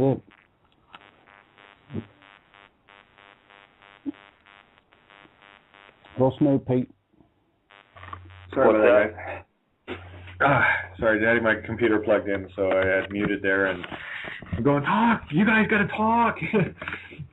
So, yeah, what is new, Peter? What do you got? I know you had a little visit with a dentist, and that's all worked out well, and... The doctor, he was actually pretty good. It wasn't, thank God, because I didn't think that little 5'2" blonde thing was going to be able to crawl up on my chest and pull my two teeth out. So they got a brood on me, and he popped them out without too much effort, too much ease, didn't cause me too much trauma. Yeah, I was in the pain a little bit yesterday afternoon, but I'm functional now, and the swelling's gone, and I can run my mouth again. Uh-oh. Peter's all needed. It sucks when I'm impeded on my talking capabilities. That really puts a damper on things. Yeah. That's... I hear you. Can you hear me okay? Oh, yeah. Okay. Yeah, a quiet Peter is not a normal Peter. I'm sorry, that just doesn't cut for me. That is correct. That is correct. Yeah, I'm out of sorts if I'm quiet. Then I'm comfortably medicated. Exactly. So, lots of interesting stuff going on. Just a quick update with regards to SunkyTempleTrust.com. We were talking about Obama. He's going to be taking off to Myanmar tomorrow. There was basically an acknowledgement letter came out from the Prime Minister of Ireland's office to the Sunky Temple Trust in acknowledgement of some paperwork that was sent, and effectively the vibe and what I've heard from this so far from it was they were expecting this information at some point. And the date was hand drawn in, and it was hand signed. It wasn't stamped. So right from the office. So there's some neat stuff coming up, and we'll uncover it as it uncovers itself here. But interesting that it was on the 5th of November. Nothing special about that day at all. Anyway, and keep in mind all sorts of happy thoughts as we come up to November 22nd, which is 6 days away. They like to do ritualistic things on the 22nd, so we're just going to decide now that, anything that you try to pull, we'll already know is ritualistic, so don't be pulling anything anymore because your game's over, like murdering Kennedy and stuff like that. It's Thanksgiving in the U.S. On that weekend, I believe, or I guess, would it be a weekend? It'll be the end of next week anyway, right? But... just lots of neat stuff coming up, guys. I wish there was more I could share with you right now in detail. But for those that are interested, and I hope that you are, I'm going to get this document over to Cynthia. She can get it up on the blog page, loveovermind.wordpress.com, the Elf Transmissions, and have a read of history from a very wonderful collective perspective.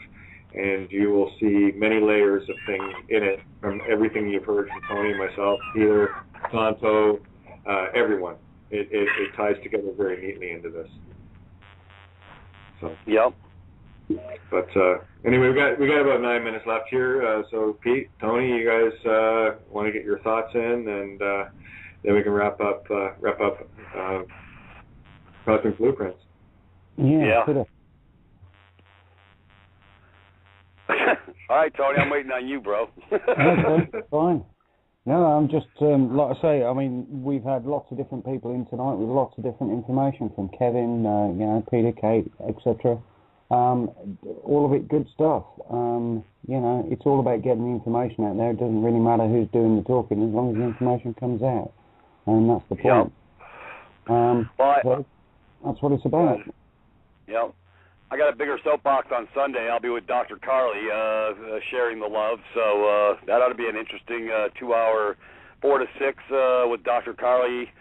I think she says both the Republic Broadcasting Network's supposed to ring me in, and that'll be a little bit of bigger soapbox. Matter of fact, I'll try and open that door on a different level as well. I'd like to get Ann Bancroft in the loop. I love what she's putting out. She gets it. She just needs a little direction of flow as far as what's really under the covers. I mean, she's uncovered a plethora of good stuff as far as the banking scam, but I actually sent her an email a couple of days ago to enlighten her about our bonfires we're going to be holding. Exactly. Because I'm sure I know she knows about, I know she has to be familiar with hypothecation and bonds and stuff like that, so I'm sure she is probably not aware of what really goes on in the court system and how that system really works. So that's if I can get her to open the door to me, it'd be double in trouble, because I think she's a female Peter. There you go. I mean, you see, wind her up and let her the hell go with that tie on and everything. I mean, get the hell out of the way. I mean, she was bringing it. Yeah, I hear you. That was beautiful. Yeah. What I was going to say there, I just got a link handed to me. As I do, I always do things in the now. It's thank you, Ed. Appreciate you sending this over. Just gave me the link to KeshiFoundation.org. So there's definitely a site that people need to get onto for the new energies and the information. A lot of the information has been released now to various governments and peoples around the world. I do believe there's a couple of things that he's holding back, Tony, for now. Yeah, absolutely. Yeah. It's like what's he waiting for? What's he waiting for? An invitation? I mean, come on, it ain't no holding back now. Sterling Allen covers some really, really good stuff as well. That's another site that I go to, and some of it's got pull, some of it doesn't. But he opens the door to the alternative side of energy as well, and there is an organization out there that's working on the creation of something where it won't be patented, it'll be open source. Open source, they can't steal. So I like that concept. Yeah, I'm actually working with some of the guys on that to a point. So, but yeah, it's all to do with rodent physics and those sort of things. But yeah, some interesting stuff. But one of the reasons that Meehan's holding back the key, that I called it, is because with great technology there comes great responsibility, and therefore you have to make sure that the right keys are in the right hands, used for the right reasons. And that's all. Yeah, it's not always a good thing to hand a 5-year-old a flamethrower or a bucket of gas and matches, just to see what happens. Just generally doesn't end well. Little training. Kate always says, well, with us Navy guys, give it to us. We know how to blow shit up. We've had practice. They teach us how to blow stuff up, make it go boom, No, it's no problem. And they pay us for the luxury. You got to love it. I used some Laws rockets when I was with them jarheads. Got to blow up some nice Jeeps and stuff, Very good. No, that's awesome. And I was a non-combatant. I mean, what the hell, Hey, they even gave me an M16. I said, yeah, Doc ain't ducking, man. Doc's shooting. Perfect.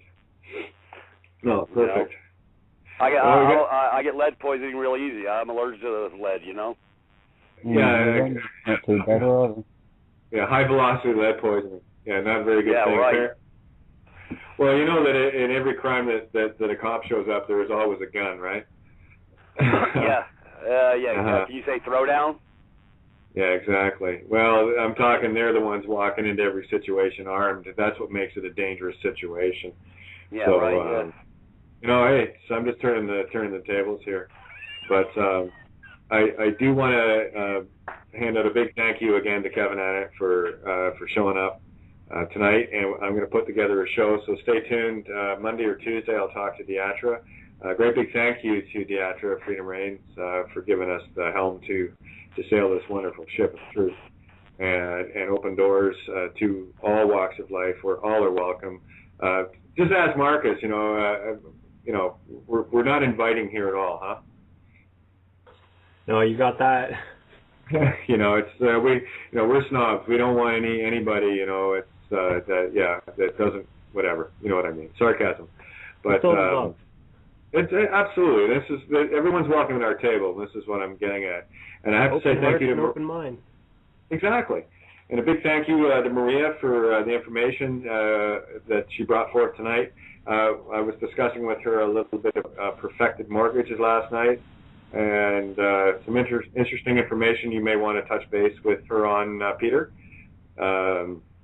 especially given Maria's background and some of the stuff that she's been uncovering recently with the brand new roadmap, looking at it from a brand new perspective. And people are waking up. Like I was saying, I think it might have been the last show or so. I don't know. I talk about this stuff all the time, but not this in particular. But with Patrice and what she's done, going out and digging up some mortgage information, and the basic understanding is any house with a mortgage, no one's living there. It's abandoned because a dead person signed a death pledge. That's why it's called a mortgage, a death pledge. So any house that has a mortgage on it is abandoned property. So you may want to go down to your land claim office as a living being and clear up that deed warranty issue that, a little bit of excise or property or whatever the hell tax they call it needs to be cleared up. And then you just kind of go and collect because you've made your claim as a living being. That's where the truth is vested back in you. That's when you know you're awake, when you're alive. It's kind of a cool thing. But anyway, Peter, your website real quick? Yeah, privatif.me, privatif.me. Go and enjoy, folks. A plethora of brain-blasting information to get your paradigm right. You got that right. Tony. Awesome. Yeah. Radio show based on the book, Blueprints of Cosmic Consciousness, and it's awakeconsciousawareness.com. It's free to download. It's interactive. If we haven't managed to get you started, that book certainly will. Exactly. And you can also get that book on loveovermind.wordpress.com. And I believe you can get it on Santos' site. You can see Santos Bonacci's work at Mr. Theology or Mr. Astrotheology or on YouTube. And don't forget to get over to Kevin Annett's sites. That's www.itccs.org is the main site, and you can also go to hiddenfromhistory.com for the background information and the tons and tons of information, videos and whatnot there as well. So stay tuned. We'll have Kevin on probably Monday or Tuesday. And until then, I just wanted to thank everyone for showing up tonight and just being the light and love that you are. Love you. Absolutely. Thanks, guys. All right. No worries. Thank you. And we'll catch you on the next tomorrow night, 7 to 9, over the rainbow outside the box. Yeah, I forgot. Love you all. All right. Take care. All right. Bye-bye. Good night. That takes. We anticipate probably by the new year there'll be a verdict coming down. And at that point, we have a choice to make. We can either proceed with the next round of cases, or we can say to people, okay, let's start a discussion. What kind of enforcement are we talking about? What kind of community sentencing? Like in Ireland, they're talking about arresting known child raping priests, citizens' arrests, expelling these people from their communities. There's any number of things that people can do to actually enforce these sentences. So, I mean, this is the next stage we're going to be talking about, that kind of enactment. The next round of cases, though, in the new year, we're going to be looking at the evidence we have about the links between big pharmaceutical companies and these churches, the whole century-long history of trying out experimental drugs on children in many different institutions. We've got a lot of evidence of that, how it carries on today. And so that'll be kind of the focus in the new year. But again, this is all linked to all of this stuff, and it's really gratifying. When I was over in Europe a couple of months ago, we've got commitments from people there in Holland, in Italy, in England even, to carry this further, and even to try to get their own courts to render a verdict. In Spain, they have the power to issue universal arrest warrants against, on human rights cases. So we're looking at many different avenues. Like you say, we're working from within and without. And, you can literally see the whole tower beginning to shake and crumble. There's even a faction within the Vatican now of cardinals that are trying to throw out the Pope because they're worried about all this stuff. So, we're really happy about the way this whole thing is proceeding. Yeah, excellent. Would that be the black Pope or the white Pope? Or the gray, or the red. Well, no, it's yeah. Sorry, go ahead, Kevin. Yeah. Well, I was just going to say these guys are masks mostly. The ones you see are not the ones really operating the whole thing. So I think that Ratzinger, Pope Benedict, was meant to be a scapegoat for a lot of this stuff. That the real people implicated are behind the scenes. Like that butler they set up to take a fall for it was really several cardinals who released that information to the Italian press, and it involves the Vatican Bank in a big way and their financial misdeeds and everything. So we keep following the money. We even have sources in the Vatican who've been giving us information about the Vatican Bank and what's been going on. So all that's going to be coming out in the new year. That sounds wonderful. There's a lot of papers in the Hi, Vatican. This is Maria Janet.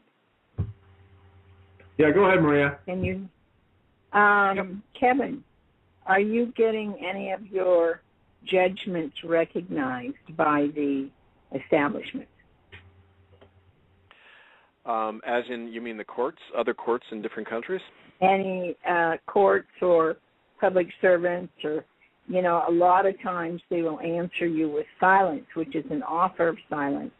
If you do not identify that as an offer and deal with it upon proof of claim, then they're silently taking notice, whether it's judicial or otherwise, of the 5th, 6th, and 7th Amendment, at least here in the United States, which is the amendments against implication, Right. self-incrimination. And if you don't identify that all of those offers of silence. Don't expect an oak tree tomorrow. But I'll tell you, once the seed's planted, it'll grow. Yep. Yeah, for Absolutely. sure. Yeah, well, they're getting caught. They're caught up on so many levels now. I mean, the blatant crap they're pulling now. They've really been found out. They know they've been found out, and they're scared poopless. And in order to instigate and keep the ball rolling, they continue to collude and really even show how much more nastier and corrupt they are, where it becomes totally obvious to the all-seeing eye of even the sheeple, the people who have been asleep, because they've literally gone beyond the bow to break the backs of the masses, or try to, and now they're not even hiding it. They're directing your face, and now the ones that have been sort of asleep have actually started waking up and just saying, this is insane. Yeah, the more obvious they become, the more blatant they do this nefarious crap. They're getting the memo, and they're not going to be able to run and hide. And when their useful purpose is done, they'll be taken care of as well. Totally. So. That's it. And there's a whole list of people following that. But, this is the thing. You stand in the police, for example, I keep on referring to this because it's so blooming true. The police are putting their children into vaccination programs. They're getting jabbed full of all this stuff. The tetramasks are actually giving all the officers cancer and their families and all the rest of it. The nuclear power stations that are kicking out all this crap that are getting detonated, they built all these nuclear fault lines, all these plants on top of the fault lines and stored the spent fuel on top. Do you think that's going to be non-biased towards police officers or something? I mean, wake up. It's your world, you reckon, as well as ours. Yeah. Their environment they're destroying, like all these idiots spraying our skies and stuff like that. You got to come back to earth and walk in the pasture yourself, there, brother. So what you're doing to us, you're doing to yourself as well. You think you're going to escape? I mean, that's about how ignorant they are. I mean, literally, they're pooping in their own punch bowl, literally. And you know what? You're going to get E. coli poisoning along with everybody else. Well, absolutely. Like you say, we do. Chemtrails and everything else. But so, Kevin, what's the next move? What's the news on the program for us? What can you tell us that's happening new? Well, if people, first of all, I should mention, if you want to follow the court proceedings on all the evidence we're putting up online, our main website is www.itccs.org, itccs.org, and the first set of evidence about genocide in Canada we put up there November 5th. We anticipate by the end of November there'll be the next bunch of evidence. That'll complete the first case. We're then going to, once again, give the defendants the chance to respond. If the churches or governments, the 32 people who we subpoenaed, including the Pope, the Queen of England, Prime Minister of Canada, they have a chance to respond at that point to any of the evidence. And depending on their response or lack of it, we'll then say to the jurors, render a decision however long.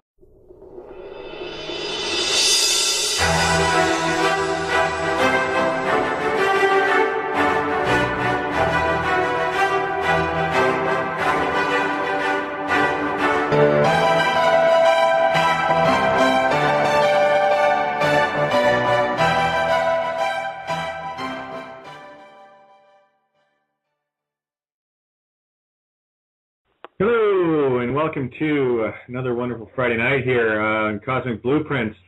I'm the host of Outside the Box, Kate of Gaia, with Tony on board here with the helm, with his show Cosmic Blueprints, and we just got him on the board, so I just ran the intro myself here, and it looks like we have Peter as well, and we have Tony and myself, just waiting for Santo, and I know Marcus has joined us as well. But Kevin Annette he's the man of this show tonight. We're gonna let Kevin just fill you all in on a lot of stuff that's going on, and I know there are many thousands of you listening right now, and this is our turn to make the difference in the same way that people like Kevin have. I wouldn't say to the same extreme, but not everyone's ready to take on the dragon, But I know Kevin was and is and does. That's just what he does. So, Kevin, how are you doing? I'm doing fine, Kate. Thanks for having me on. Oh, anytime. You know that. You've always had an open door with me, always. Yeah, I'm sorry I haven't taken advantage of it more. I've just been very busy, as you know.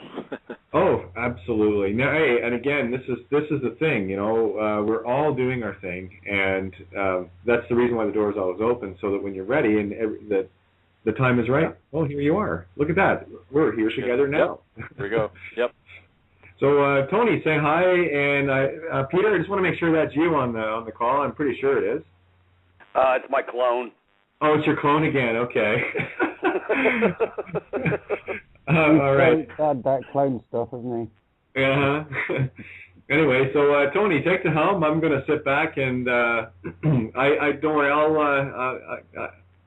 Kevin and I have talked a couple of times in the past, so we're all in good hands here. So I'm going to let you.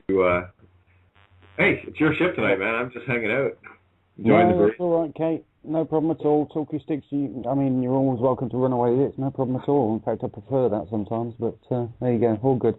So, hello, Kevin. You've been doing some great work, mate. I've been following you, Red Eyes. Lots of different shows you've been on. How's it going? It's going amazingly. It's we're at a crossroads, as a lot of people know. It's a crossroads in our whole planet, and we know that.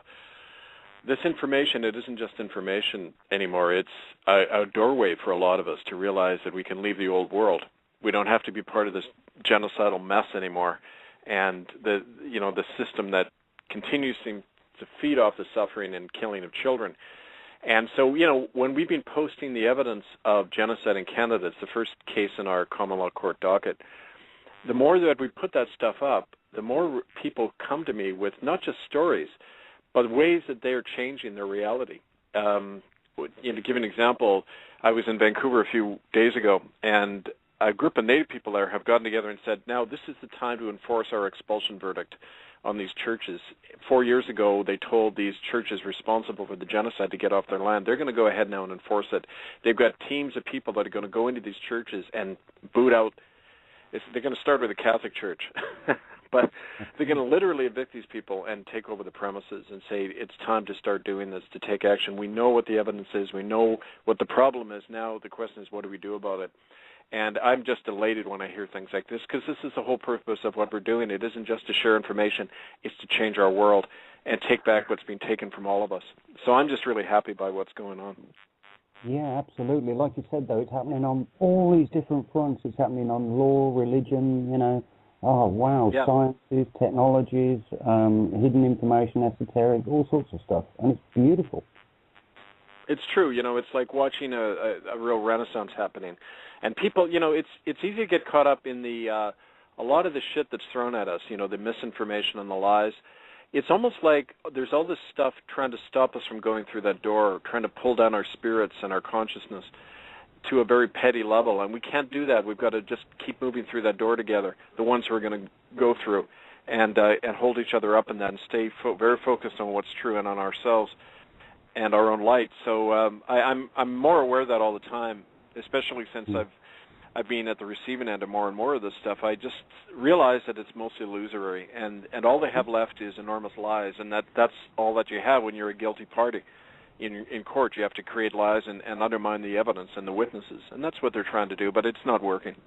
No, this is it. I mean, from my own perspective, what I've found is that once you actually realise, hang on, there is you just might pick one little bit, like there might be something wrong with what they're really telling us about politics or what they're really telling us about pharmaceuticals. And as soon as you latch onto one or two of those, you go, hang on, I can see a pattern here. And then you really start getting down and digging deep and bringing out the truth. Yeah, for sure. So carry on. Yeah, I was just gonna jump in there. There's a lot of stuff going on right now. Just from my perspective, as far as where I'm sitting here and the things that you've been saying, Kevin, it's the resonance is incredible. Illusions are falling down around them, and that's basically what we've had to overcome, the illusions of the system and the only way they could control us is through fear, intimidation, and you name it, any manner of nonsense. In that process of the fear and intimidation, it woke a lot of us up. Some more so earlier, but more and more people are waking up. And that's why more and more what you're doing, what we're all doing, is playing a critical role in getting those that are, just the ones that like to sleep in really late on Saturday morning, they're starting to wake up now. And that's why what's going on is so critical. And it's also key and instrumental to a level that I'm going to do a whole show on this very shortly, very shortly. The key that you're doing this stuff in Ireland as well is more critical than you could ever have dreamed, and all these pieces are coming together in such beautiful style right now. I'm just sitting back watching the most beautiful panorama of truth. So it's all things for a reason, and it's beautiful. Just wanted you to know that. It's stunning. Well, thanks, Kate. No, it's really true, and what the strength of what we're doing, putting this in the format of a common law court, is we're telling everybody that we are the law, we are the court.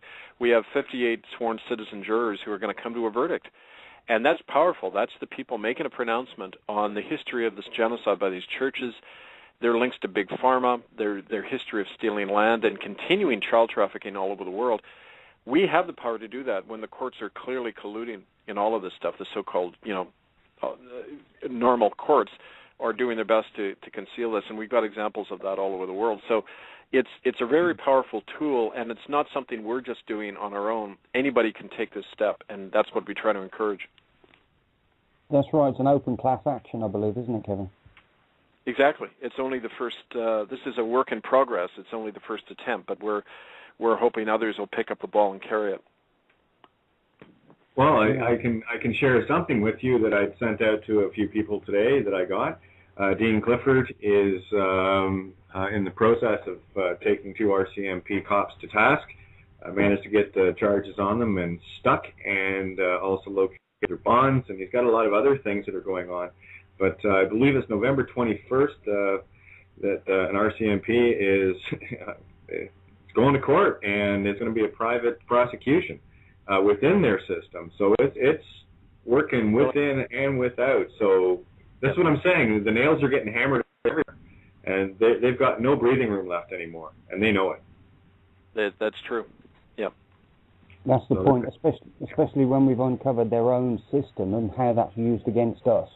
And it's their system, as Kate says, the Roman maxim said, let those who make the laws abide by the laws. It's beautiful. Right.